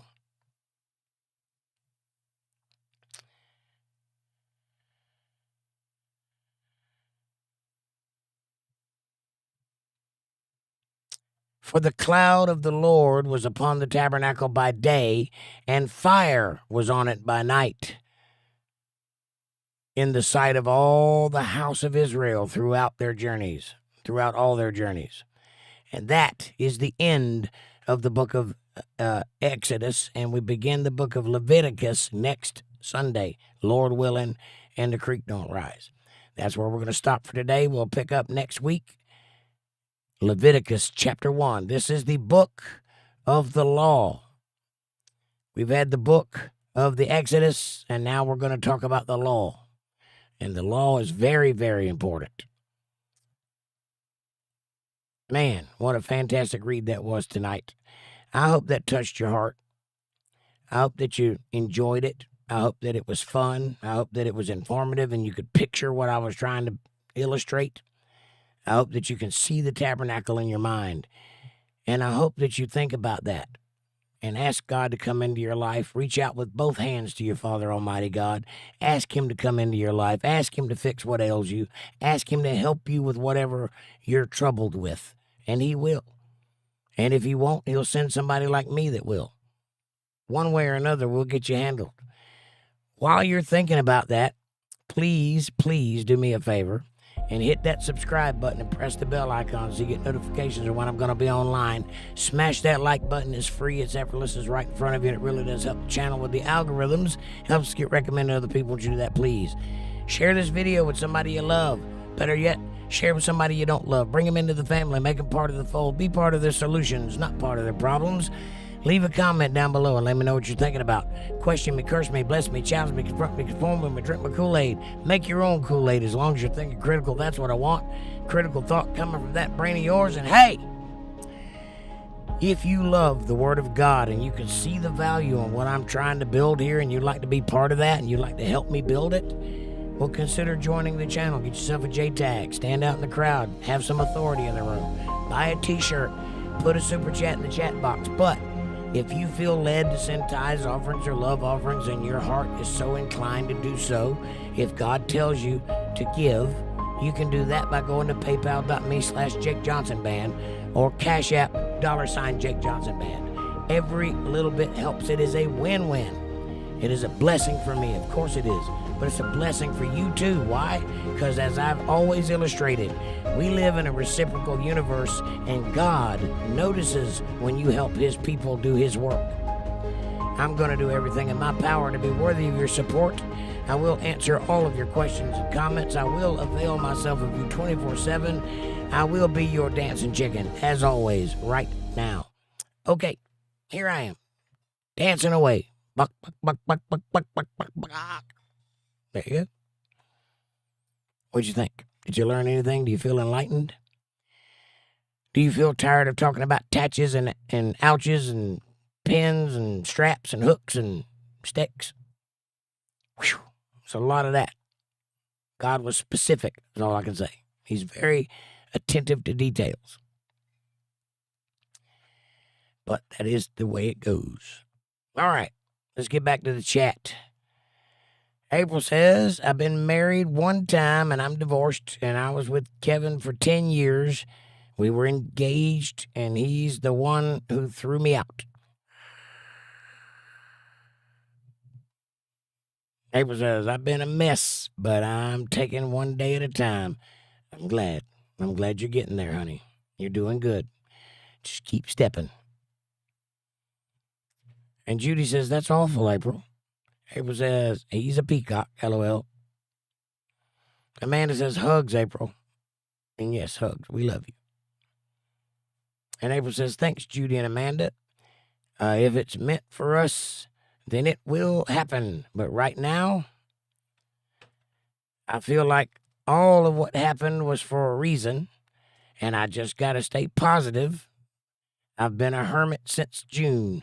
I have been there. I know that feeling. I was a hermit for 15 years, so I can tell you I understand. Hey, John hit me with a 10-pound super chat. He says, I've been listening. Hey, John, nice to see you, buddy. Big John Nugget. Glad you're here. Thank you for the super chat. April says, Linda, lovely, I know how you feel. Stay strong, okay? We love you. Smiley face. That goes for everybody. Stay strong and be positive. Amber says, April, smiley faces and prayers. Love you. April says, I love you too. Smiley faces and hearts. Ooh. Big chat jump. Hang on.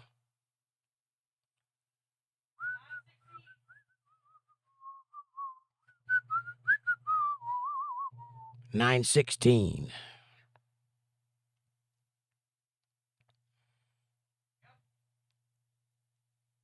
There we go. I found it.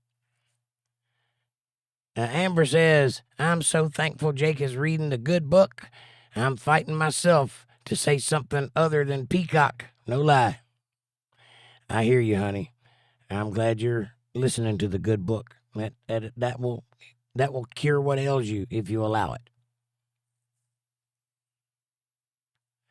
Judy says, LOL, April. Linda says, sorry, I meant April. Tears got in the way. Oh, no. I'm sorry, honey. Don't cry. Don't you cry tonight. Amanda says, oh, Linda, heart, smiley face. April says, ha, thanks, Amber, hun, smiley face. Thumbs up, covering my eyes. Amber says, Linda, smiley faces and stars and hearts. It is perfect. It made me giggle. April says, I love you all. Smiley faces, prayers, and hearts. Well, we love you too. Angela says, quick and mobile like a carnival. Yes, exactly like that.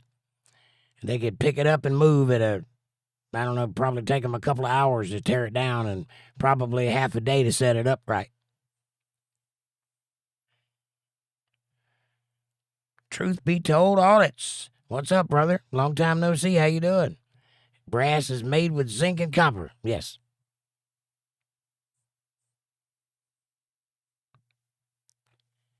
And thank you for that.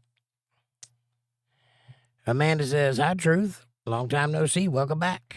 Truth says, Amanda, howdy, peace. And a cowboy smiley face.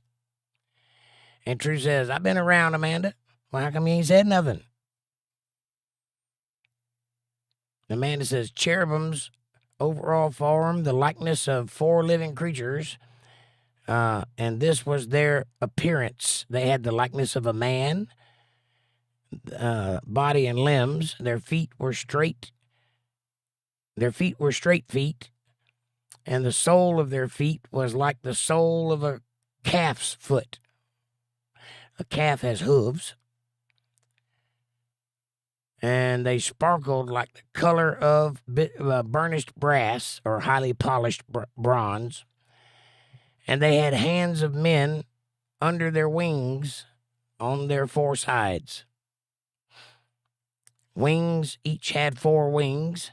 Their wings were joined one to another. 2 wings of every one were joined one to another, and 2 covered their bodies and stretched upwards and enabled movement like lightning. How about that? So 2 wings up here and 2 wings down there, and they could cover their bodies with it, or they could fly with it, I think. I don't know if they could fly or not. They had wings. It makes sense. But only cherubims had wings. They each had 4 faces, the face of a man, the face of a lion on the right side, and they 4 had the face of an ox on the left side and the face of an eagle on the left side. This is metaphor, I believe. I think that means that they could take up whatever position they needed to, whether it be a soldier or a companion or a tutor or a teacher or whatever. Whatever those 4 things mean, they could do it. They could be a worker, a fighter, a righteous man, or a champion, however you look at it. That's what I think. I don't think they actually had 4 faces. I think those faces is like, we call it wearing hats now. We wear many hats, I think they had many faces. I think that's what that means. Movement and appearance. They moved straight forward without turning. Their appearance was like like burning coals of fire, like the appearance of lamps. Out of the fire went forth lightning. They darted as the appearance of a flash of lightning. So cherubims were quick little bastards. Got it.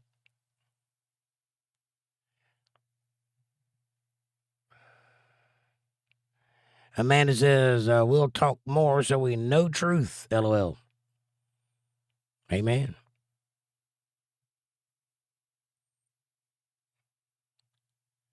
Or we'll talk more. I don't know what are you saying there? Well, talk more so we'll know he's here. Oh, talk more, truth be told. Yeah. Well, talk more, truth be told, so we know you're here. Exactly. That's not what I got when I read that sentence. Capitalized names. Walter Davis, good evening, sir. Walter says, good evening, everybody. Nice to see you, buddy. Judy says, hey, truth be told. Amanda says, Walter, hamburger upper hand. And Judy says, hey, Walter. Amber says, good evening, Walter. Welcome. Prayers and smiley faces. April says, hey, Walter. Amanda says, a talent equals 75 pounds or 35 kilograms for general biblical use, including gold. Thank you. So it was a very heavy building with lots of heavy stuff in it. April says, wow. Walter says, so if you look if you took a metal detector, you could follow the path. Everything will come from the earth. There you go. Proof. Right on.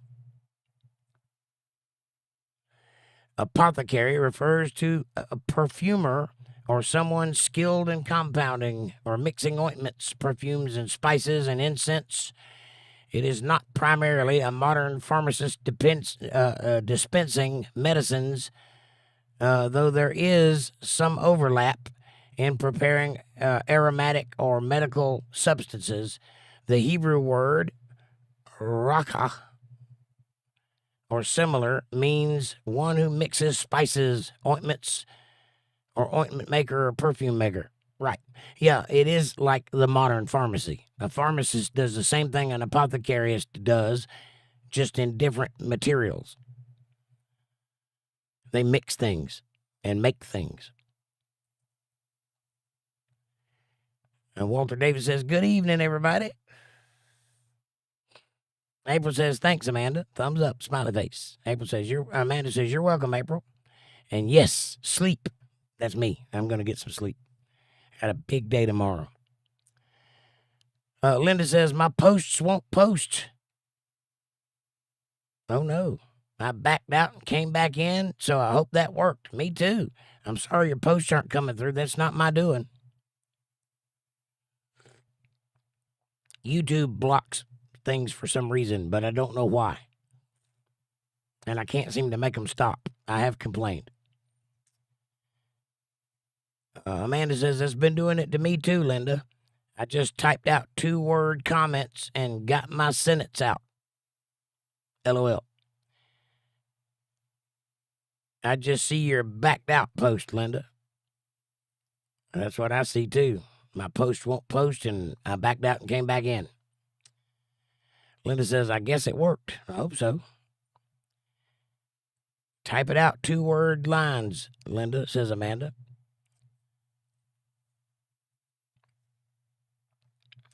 And Amanda says, I love amethyst. So beautiful.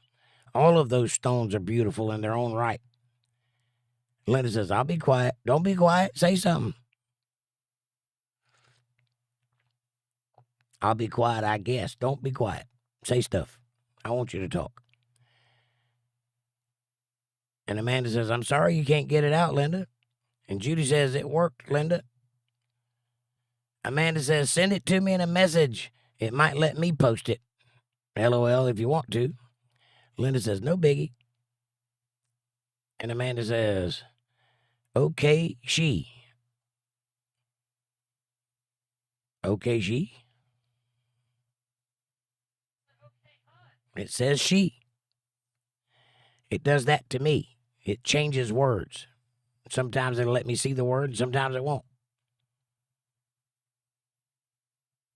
Weird. Linda says, just 2 words at a time. That's right. Do it however you need to do it to get it out. If you got something to say, say it. I want you to say it. Or send it to us and we'll post it for you. Or say it out loud. They can't block me from saying it out loud unless they take the video down. Amanda says, yes. And Linda says YouTube. Debbie says, the Robes, the original No Pants Club. They had breeches. Kind of tied on pants. Linda says, internal error. Oh, no.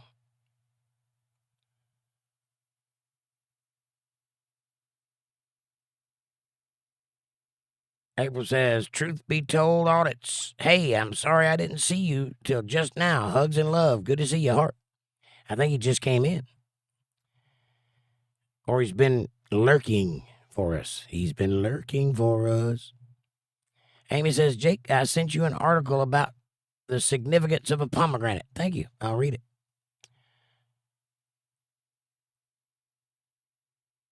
Amber says, Debbie, smiley, smiley. Debbie says, Linda, have you made a sacrifice to the YouTube trolls to be able to post? It helps if you're naked when you do it. At least that is what Kevin told me. Don't be making sacrifices to anybody. Christ became the sacrifice. Judy says, LOL, Debbie. And Amanda says, LOL, right, Debbie? And Linda says, LOL, Debbie. I'll have to check with Kevin about that one. Smiley, smiley. And well, that must have worked, Debbie. Smiley. She's naked now. See what you did? Amanda says, LOL, Linda. Smiley. Debbie says, I sacrificed a cheesecake to the YouTube trolls for you, Linda. And I did it naked, just for you. Ha, ha, ha. And Debbie says, Kevin is not wrong all the time. Of course he's not. Amber says, Pooh Bear Club, yay. Okay. Walter says, good evening. I've been watching everybody. Hey, John. Nice to see you. Did I say Walter? I meant John. Because the good evening threw me. John says, good evening. I've been watching everybody. Amanda says, nugget, hamburger over hand. Amber says, nuggy, hearts, smiley faces, prayers, and more hearts. April says, hi, John, love and hugs, hearts and smiley faces. And Amanda says, welcome to the book of Leviticus. Yep, that one's going to be intense. John says, I'm at a gas station on my bike.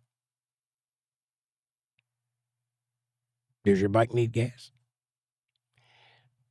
Amanda says, great read, Jake. Thank you. My pleasure. I hope you enjoyed it. and thank you for listening. And Linda says, you're the best, Debbie. Heart exclamation point. Yes, she is. April says, great read, love. Thank you, April. I appreciate you listening. God bless you all. And John says, thank you, Jake. Such a good read. Thank you, John. God bless you. I appreciate you listening. And April says, amen. And Linda says, I'm glad I didn't have to sacrifice my coffee ice cream. Hope y'all aren't sacrificing anything, seriously. Amber says, very important, powerful read, Jake. I appreciate you very much for helping guide us. It's my pleasure. God bless you, and thank you for listening. It's really an honor to me to have this job. And John renews his membership for 16 months and says, thanks, Jake. Amen. Thank you, John, for the renewal of the membership. I appreciate you very much. Amber says, same, Linda. Coffee. Yikes. Linda says, thank you, Jake. Thank you, Linda. God bless you, and thank you for listening. I hope that it does some good. Amber says, yay, Nuggie. It's my 6-month anniversary today, too.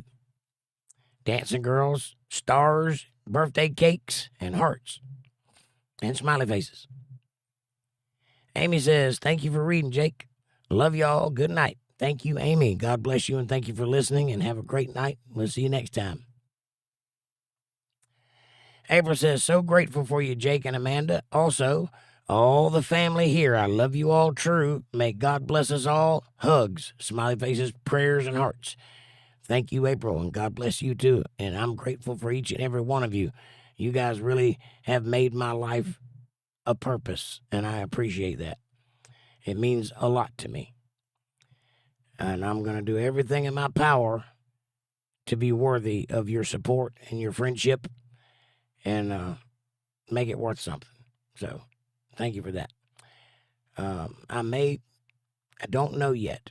I may have to take a break here in the next week or so. I've got some legal issues that I've got to tend to tomorrow and on the 24th, and I don't know what the outcome is going to be. It's big, it's tough, it's important, and it's heavy. So I'm going to handle it the best way I can, and I will explain it all to you when it's over and done with. But if I disappear, please don't give up on me. Please wait around. I will be back. I just have to go handle some heavy stuff. Keep me in your prayers. Ask the Lord to do what's right and to be with me if he sees fit. And I appreciate each and every one of you doing that if you would. I'm going to handle it as it comes. And again, I'll explain it when it's over. I don't want to get into it beforehand for obvious reasons. April says, congratulations, John. Woohoo. Wavy hands, prayers, and hearts and smiley faces. And April says, John, much love. Heart. And Amy says, John, be blessed, Big John Nugget. And Amanda says, woohoo, thanks, Nugget. Absolutely. And Linda says, Nugget, heart. Judy says, hey, Nugget. And then my chat jumped. Hang on. Where did it go? I found it. Judy says, hey, Nugget. And Amanda says, John, smiley faces and hearts. April says, nice. Thumbs up, John. You're awesome. Hearts, smiley faces, and prayers. Amber says, Amy, hearts and smiley faces. Get some rest, lovely. Stars and hearts and prayers and smiley faces. John says, I'm back on the road on my bike. Heart. Well, be careful out there, John. Don't let them get you down. Got to be on your P's and Q's. You don't want to get pulled over or banged up by another driver.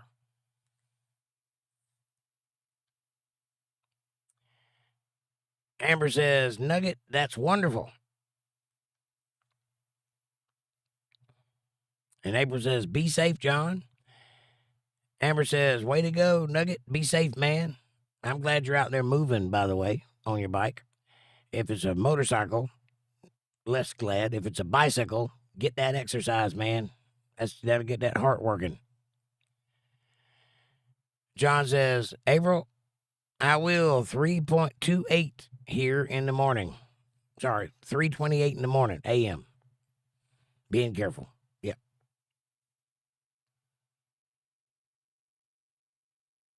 You're 5 hours ahead of us? That's crazy.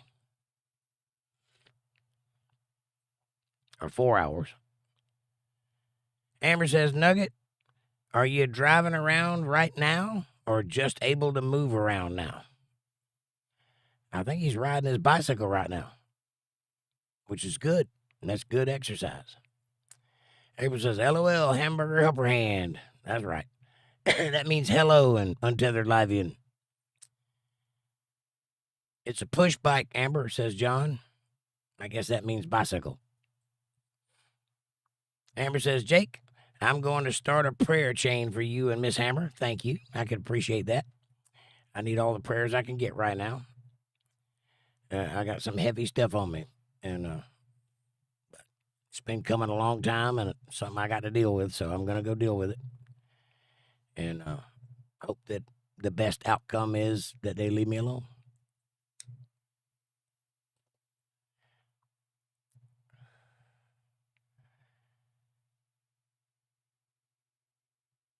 Linda says, all I said when it wouldn't let me post was Walter Hamburger Helperhand. I don't know. I don't know why they do that. I've tried to change it. It just doesn't. There's no way I can change it. I don't know what they're doing. I don't know why they're doing it. They just censor me. I guess because I tell the truth and they don't want other people talking. I don't know. Amanda says, LOL, Linda, dang. Amber says, please don't be out and about right now, Nugget. Like daytime, yes. 3 a.m., no. Debbie says, Linda, just remember what Kevin said for next time. Naked and cheesecake. Got it. Amber says, okay, it's almost 11. Meds and insulin time. Y'all have a blessed night. And thank you for sharing him with us, Miss Hammer. My pleasure. I enjoyed having you, and thank you for being here, and take care of yourself. We love you. Debbie says, okay, not sacrifice. The word has just been on the brain with these readings.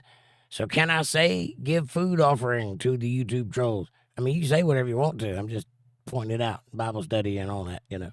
Sacrificing is bad, bad, bad, bad, bad. That's akin to worshiping a false idol. So I know you're joking, and I'm being silly. But, you know, don't sacrifice the things. Amanda says, good night, Amber. Amber says, prayer chain, public or private, Miss Hammer? Well, I'll answer however you see fit. Makes no difference to me.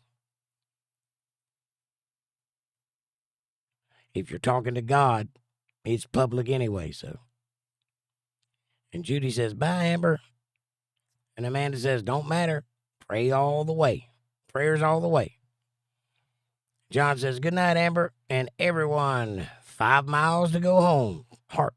Be careful, John. We love you, buddy. And get that exercise. It's good riding at this time of night. Amber says, not bye, Judy. Good night. Please try to rest. Hearts and smiley faces. And Judy says, bye, Nugget. Please be careful. And Amber says, oh my gosh, Nugget. Please remember your body needs to heal. Prayers and hearts and smiley faces. It does need to heal, but the best way to make it heal is to get exercise. It's good for him. And Judy says, okay, night, Amber. Surprised smiley face, or heart eyes smiley face. John says, never give up on you, Jake, and the family. That's good, buddy. I'll never give up on you either. Amber says, thank you, Miss Hammer. And Amanda says, thanks, Nugget. And you're welcome, Amber. And except for Amber Hamburger Helper Hand, that don't come out. Hamburger Helper Hand. LOL. Comes out and there.